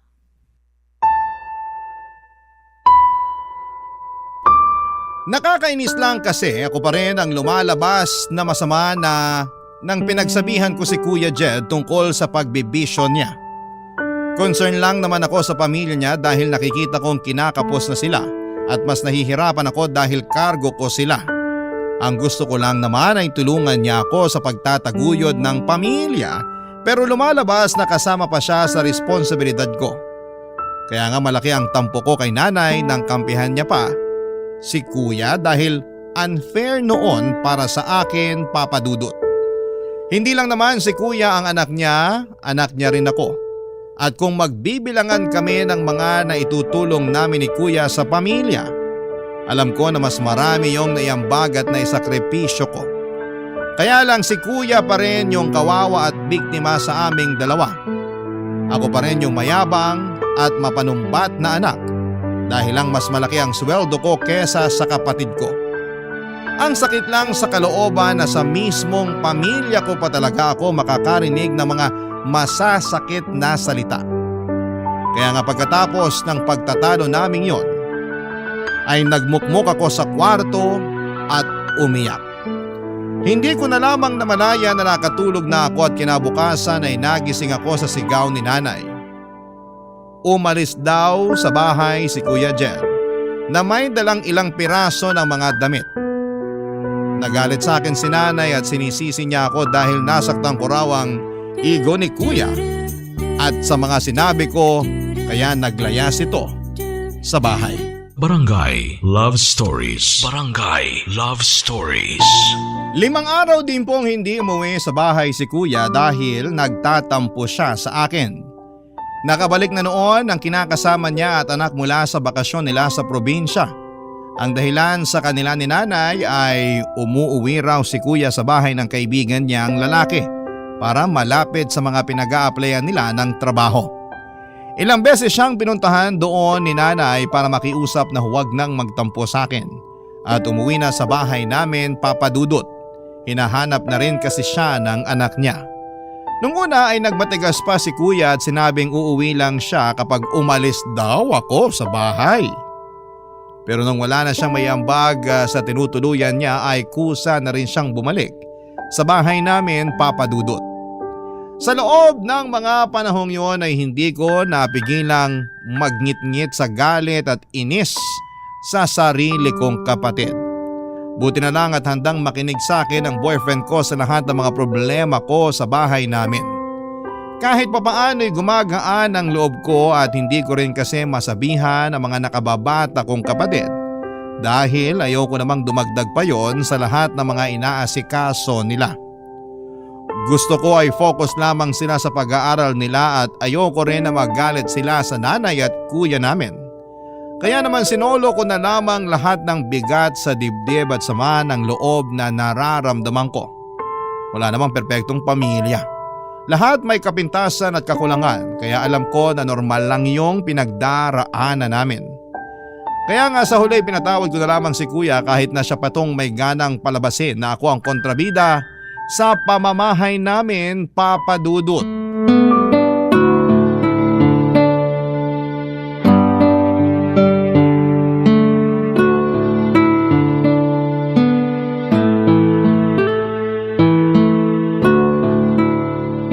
Nay, ito na po yung sweldo. Uy! Nako, buti na lang nagbigay ka na. Said na ako wala nang budget. Teka, bakit kulang to? Nay, ako na po magbibigay sa mga kapatid ko ng baon nila. Ha? Bakit naman?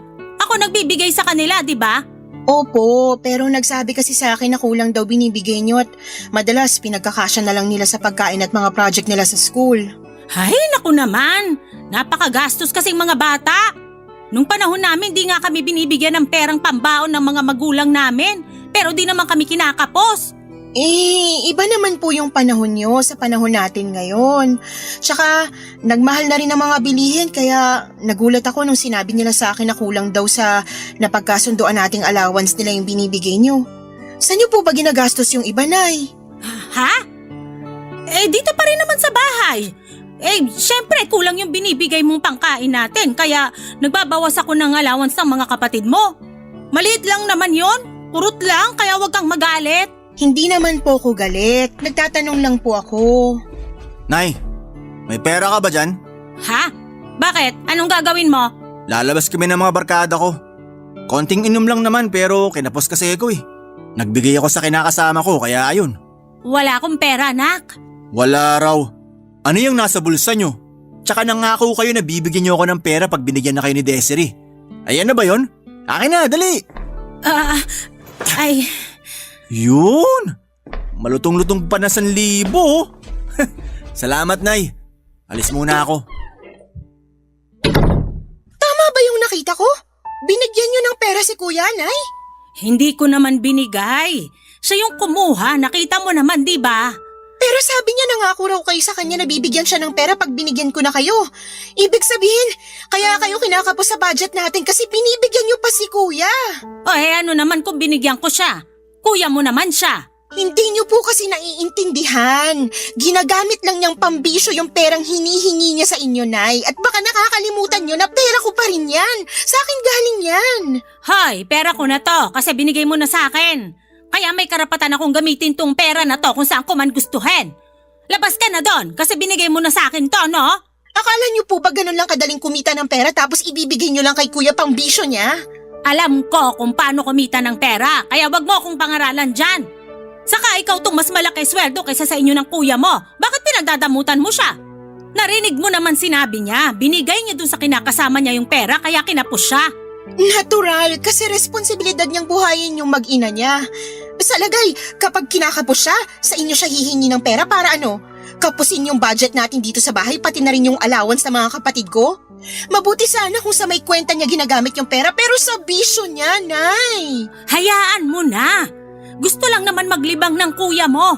Nagkwento sa akin yon. Aburido siya sa trabaho nila kasi nasermonan sila ng bisor nila.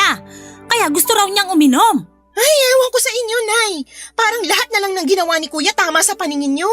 Ikaw lang naman tong laging nakikitaan ng mali kuya mo kaya madalas kayong nag-aaway. Huwag kang masyadong mayabang at huwag ka ring bastos sa kuya mo.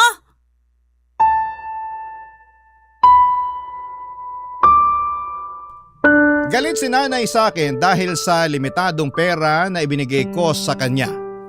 Masisisi niyo ba ako kung maging mahigpit ako hindi naman tama na pera ko pa talaga ang ginagamit para sa bisyo ni kuya.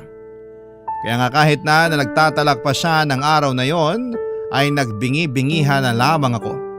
Pero hindi ibig sabihin ay hindi na ako nasaktan at naapektuhan sa mga sinabi niyang masama at masakit sa akin. Marami akong tanong sa isipan ko tulad ng bakit ganon niya ako pakitunguhan. Anak din naman niya ako.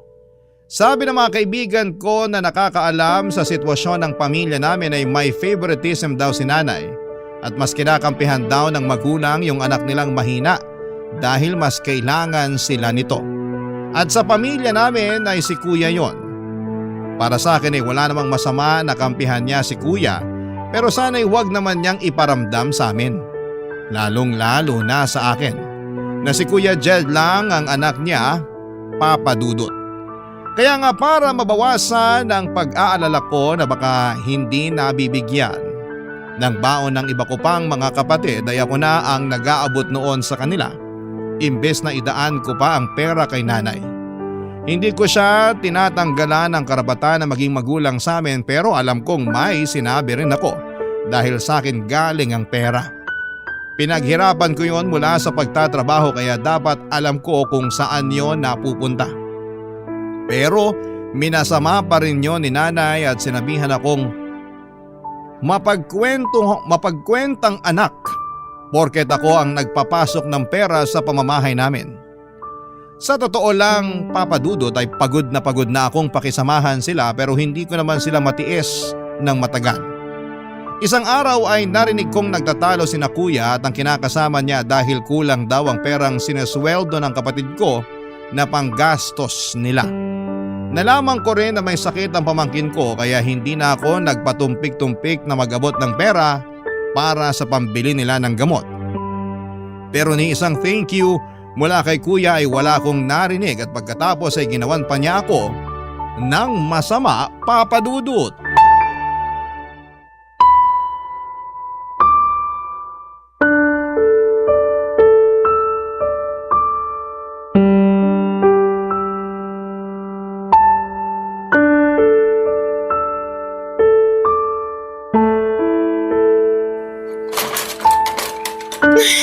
Hala, nasa na yun?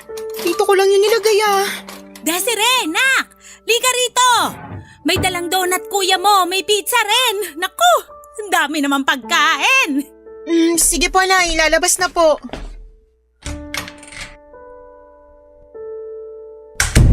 Kain lang kayo, Nay. Marami po yan. Kain ka na rin, Desiree. Baka sabihin mo, ikaw lang na ikaw nagdadala ng pasalubong dito sa bahay. Wala naman akong sinasabing ganon, kuya. Sus, nababasa ko kaya sa mga mata mo. Ang dami niyan ah. San mo kinuha pinambili niyan hindi mo pa naman sweldo? May pera ako, no? Talaga lang ah. Nangutang pa nga sa akin kinakasama mo kanina lang kasi wala na raw kayo ni Singkong duling pambili ng bigas. Kaya hindi ako naniniwala na may pera ka, kuya. Nayo, tingnan niyo yung ugali ni Desiree. Sumusobra na. Masisisi mo ba ako? Nakakapagtaka kasi. Sige nga, saan galing pinambili mo ng mga yan? Inutang mo, no? Hindi kaya. Binigay niyo, Nay? Wala na nga akong pera kasi tinitipid mo ko. Kung ganon, baka naman ninakaw mo. Pinagbibintangan mo ba ako? Oo. Ano bang pinagsasasabi mo? Nawawala po yung kwintas ko na yung regalo sa akin ng boyfriend ko. Hinanap ko na ng mabuti pero wala talaga. At iniisip mo na kinuha ko yon? Siraulo ka na ba? Ano bang hinihitip mo? Nung nakaraan mo pa tinatanong kung nasasanla yun tapos paulit-ulit mong sinasabi na ibenta ko na lang kesa itago para mapakinabangan ko naman. Sabi mo pa kung sa'yo lang yon, malamang naging pera na yon. Pero hindi ibig sabihin nun, kuya mo na agad ang kumuha. Matakot ka nga sa Diyos nang bibintang ka eh. Pero Nay, mahalaga kasi sa akin yun eh. Nakakapagtaka lang kung paano nagkaroon ng pera si Kuya pambili ng mga pagkain na yan kung di niya kinuha at binenta yung kwintas ko.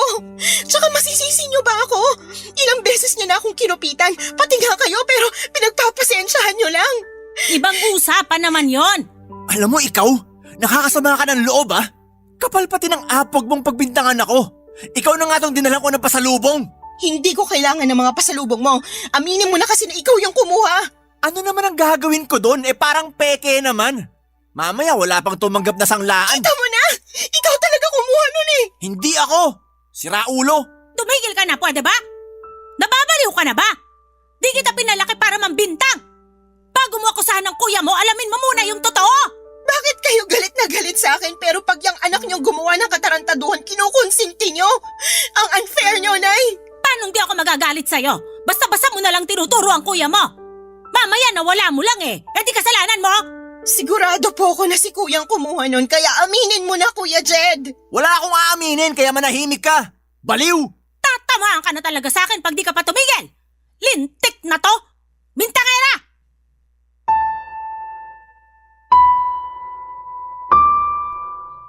Papa Dudut, tulad ng sinabi ko ay hindi yun ang unang beses na nawalan ako ng gamit sa bahay namin at laging si Kuya Jed ang salarin. Ang halimbawa ng kinuha niya sa aking gamit ay yung tumbler na regalo sa akin ng kaibigan ko noong birthday ko.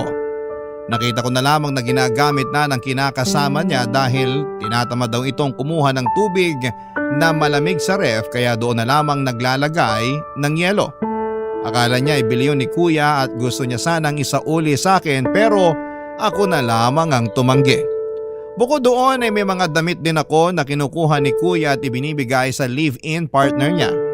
Natigil na lamang yon nung sinita ko siya at napunta kay nanay ang pangungupit niya ng pera. Pero kung tutuusin ay parang ako pa rin ang pinagnanakawan niya dahil sa akin galing ang mga perang yon, Papa Dudut.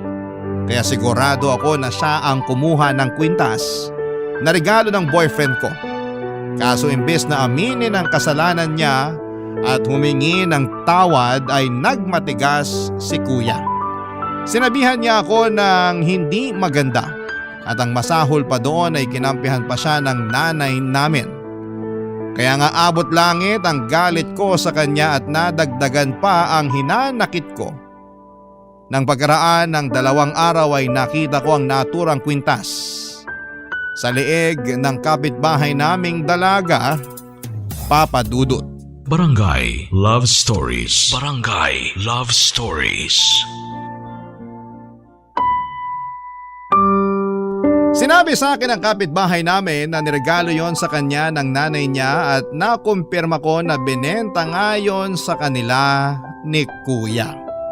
Gusto ko sanang bilhin na lamang ang kwintas dahil galing yon sa boyfriend ko pero nagbatigas ang kapitbahay namin. Gustong gusto niya raw kasi yon at hindi na sila makakabili ng ganon sa murang halaga.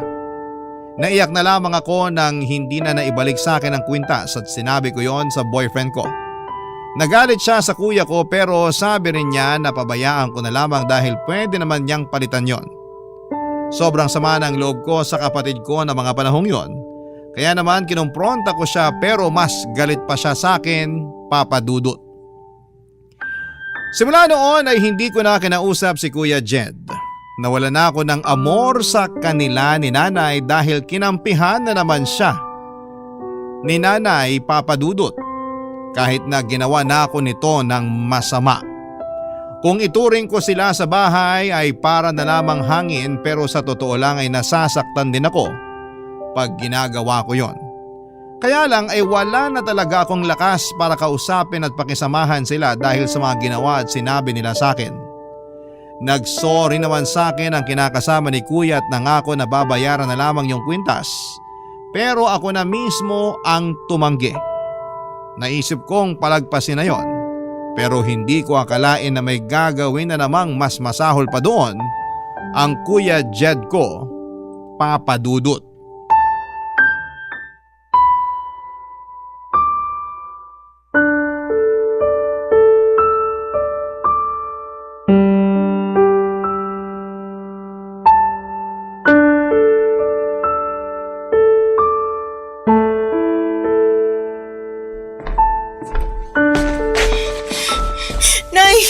Nasaan po si Kuya Jed?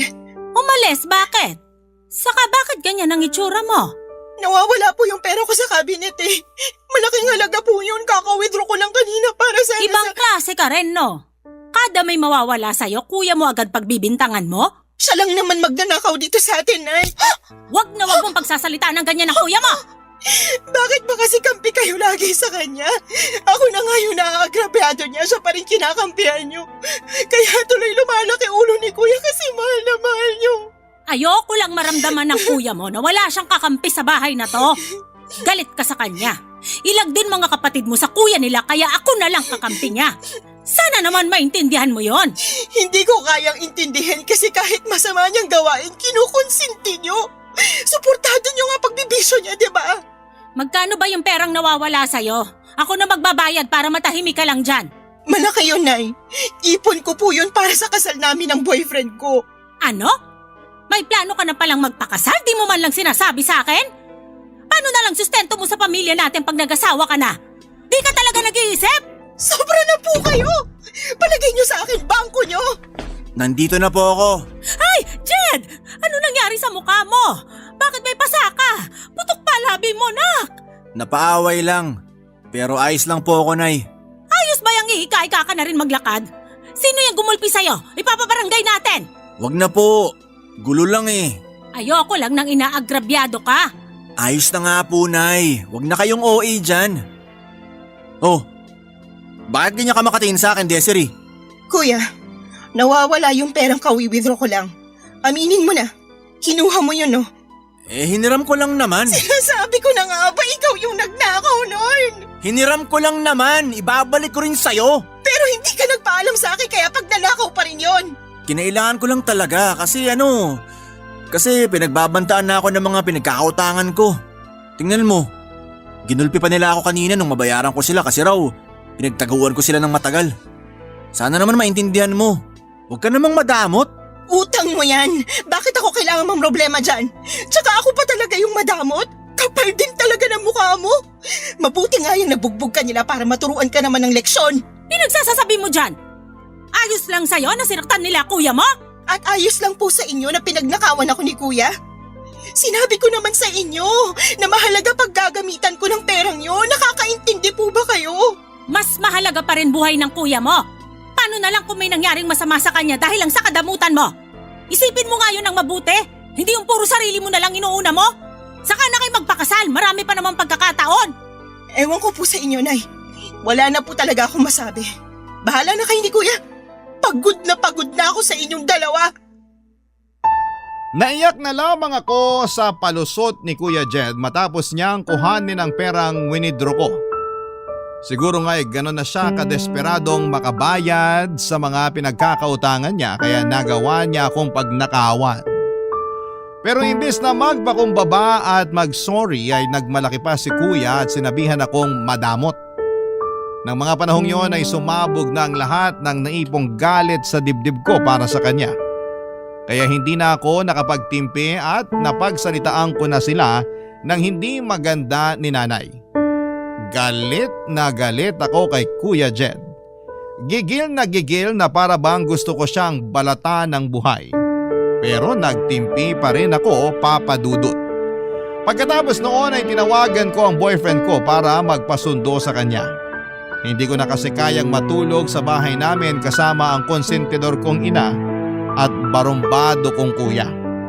Ang plano ko isang gabi lang sana mag-i-stay sa apartment ng boyfriend ko pero habang nandun ako, sinabi niya sa akin na tanggapin ko na raw yung inaalok niya sa akin na makipag-live-in sa kanya. Ilang beses na rin kasi niya akong sinabihan na tumira kasama niya. Pero ako lang ang tumanggi dahil gusto ko sanang magpakasal muna kami. Pero dahil sa ginawa ni Kuya ay mukhang mapopospone ang matagal na naming plano. Pero sinabi sa akin ng boyfriend ko na pwede pa rin naming ituloy ang kasal dahil may budget pa naman siya. Natuloy ang kasal namin sa West pagkaraan ng 2 buwan simula nang lumipat ako sa apartment niya. Sobrang saya ko dahil iba yung kapayapaang dulot noong malayo na ako kina nanay at kay kuya. Bagaman ako pa rin ang sumusuporta sa mga nakababatang kapatid ko lalo na sa pag-aaral nila. Pakiramdam ko ay unti-unti na akong nakakabangon dahil wala nang pabigat sa buhay ko. Hindi na rin naman ako kinausap ni nanay at kuya, ang sabi lang ng mga kapatid ko ay nahihiya raw sila sa akin pero ako na mismo ang kusang pumutol sa ugnayan namin. Masama na kung masama pero para naman yon sa peace of mind ko. Mabilis na lumipas ang 2 taon, Papa Dudut. Nagulat ako nang biglang makatanggap ako ng tawag sa cellphone mula kay nanay.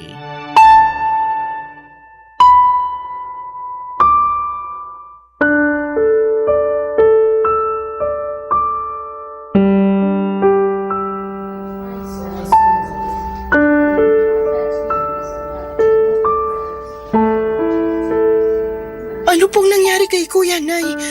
Bakit siya nandito sa ospital? Nung una, dinadaing ng kuya mo yung malalang sakit ng tiyan niya. Kaya naisipan na naming magpakonsulta sa doktor. Nalaman namin na may ulcer siya pero natuklasan din ng doktor na sumuri sa kanya na may iba pa siyang sakit. At doon na nga namin nalaman na may liver cancer siya. Stage 4 na raw, kaya imposible nang gumaling ang kuya mo, nak. Sigurado po ba sila? Mamaya mali naman yung diagnosis nila. Magpa-second opinion po tayo, Nay. Ginawa na namin yon at pareho pa rin ang resulta. Ito rin kasing kuya mo. Tagal na palang may iniindang sakit pero di nagsasabi. Tingnan mo, lumala na tuloy. Kailan pa po nandito sa ospital si Kuya? Mag-iisang buwan na. Pero bakit ngayon niyo lang po sinabi sa akin, Nay? Kuya mo yung may desisyon noon. Nahihiya raw kasi siya sa'yo kaya ayaw kanyang istorbohin. Ayaw na raw niya na isipin mo siya lalo na ang dami-dami niyang kasalanan sa'yo. Ako rin naman may kasalanan sa'yo, nak. Kaya sana, patawarin mo ko. Pinapatawad ko na po kayo. Ayos na po yun. Hindi na po ako galit sa inyo, Nay. Sising-sisi kami kasi sinagad namin pasensya mo. At nahihiya rin kami sa'yo kasi masama yung sinukli namin sa mga kabutihang ginawa mo para sa pamilya natin. Aaminin ko, malaki po tampo ko sa inyo ni Kuya. Pero sapat na po yung 2 taon na hindi tayo nag-usap. Sa totoo lang, miss na miss ko na po kayo. Lagi ko nga kayong kinukumusta sa mga kapatid ko eh. Wala lang talaga akong lakas ng loob na umuwi sa bahay natin para dalawin kayo. Natatakot din kasi ako na baka di niyo ako tanggapin at pagsalitaan niyo na lang ako na masakit eh. Sorry po, Nay. Kung umalis ako sa atin at iniwan ko kayo. Wala kang dapat ihingi ng tawad. Kami ang may nagawang mali sa'yo, nak. Siguro ito na yung karma namin kaya nangyayari ito ngayon sa kuya mo. Hindi naman po siguro, Nay. Pero saan daw po ba nakuha ni Kuya yung sakit niya? Saan pa ba? Di sa bisyo niyang pag-inom ng alak. Kasalanan ko to eh. Kung hindi ko lang sana siya kinunsinti nun, di sana mangyayari to sa kapatid mo. Pabaya kasi kung ina, kaya nagkasakit siya ng ganyan. Huwag niyo na pong sisihin ang sarili niyo, Nay. Kailangan na lang po nating ipagamot si Kuya para gumaling siya kahit na sinabi ng doktor na wala ng pag-asa. Nasaan po ba yung kinakasama niya? Tsaka yung pamangkin ko? Nasa bahay yung pamangkin mo. Yung kinakasama niya, matagal na siyang hiniwalayan. Iniwan sa amin yung bata para sumama sa ibang lalaki. Ano po? Seryoso ba yan? Sawang-sawa na raw siya sa kuya mo kasi pulpol at walang pera. Kaya naghanap ng mayaman at sumama agad doon. Ay, ewan ko sa kanya. Ano ba yan? Napakamalas naman ni Kuya. Grabing dagok naman to sa kanya, Nay. Kaya nga sising-sisi ang kuya mo. Ngayon sinisingil na siya at wala na siyang magawa kasi parang doble o triple raw yung ganti sa kanya ng kapalaran. Awang-awa talaga ako sa kapatid mo, nak. Kung pwedeng sa akin na lang mapunta yung sakit niya, bakit hindi? Diba? Huwag niyo naman pong sabihin yan, Nay. Kailangan pa po kayo ng mga kapatid ko. Kailangan pa po namin kayo. Nandiyan ka naman eh. Ikaw na ang bahala sa mga kapatid mo. Pagod na rin kasi ko. Kung mamamatay ang kuya mo, sana mamatay na rin ako.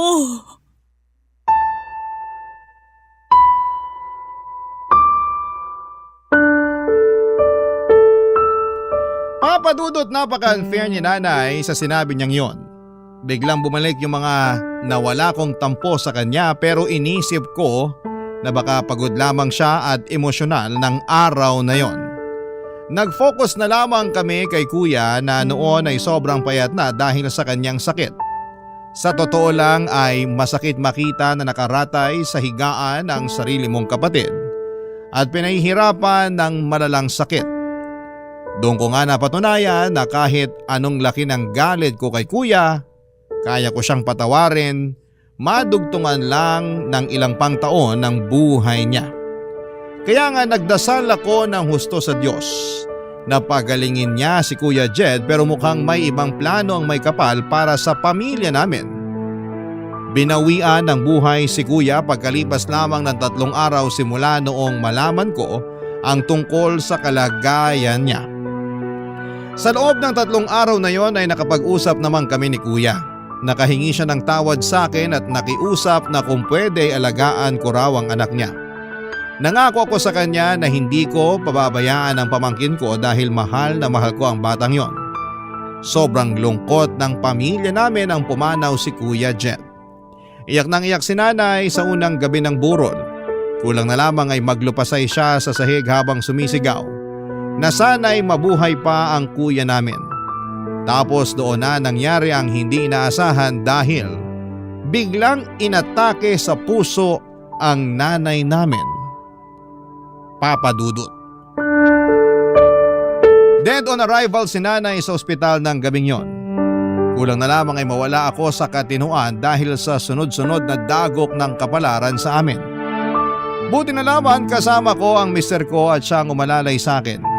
Hindi ko na idedetalye kung ano pa ang mga sumunod na mga nangyari pero nairaos naman namin ang libing ni nanay at ni kuya ng mga panahong yon. Ang sakit mawala ng isang kaanak. Paano pa kaya kung dalawa sila at magkasunod pa? Pero iniisip na lamang namin na magkasama na sila ni tatay sa kabilang buhay kasama si kuya at umaasa na sana'y masaya sila sa kinakaroonan nila. Sa kasalukuyan ay napagtapos ko na ng pag-aaral ang mga kapatid ko at nasa pangangalaga ko ang pamangkin ko na tinuring ko na ring tunay na anak. Mula sa Pasig dito na kami nakatira sa Iloilo nang madestino rito ang mister ko. Masasabi ko na kahit marami kaming pinagdaan ng problema ay nalagpasan namin yun at naging matatag kami, Papa Dudut. Bukod doon ay masaya na ako para sa pamilya ko. Lalo na noong nakaraang taon lang ay biniyayaan na kami ng anak ng asawa ko. Maraming salamat po sakaling mapili po ninyong itampok ang kwento ng buhay ko at sana ay may napulot na aral at inspirasyon ng mga kabarangay natin matapos itong mapakinggan. More power po sa Barangay Love Stories at Barangay LS 97.1. Ang inyong forever kapuso at kabarangay, Desiree. Nagustuhan ng iyong napakinggan? Ituloy yan via live stream sa www.gmanetwork.com/radio. Barangay LS 97.1 Forever.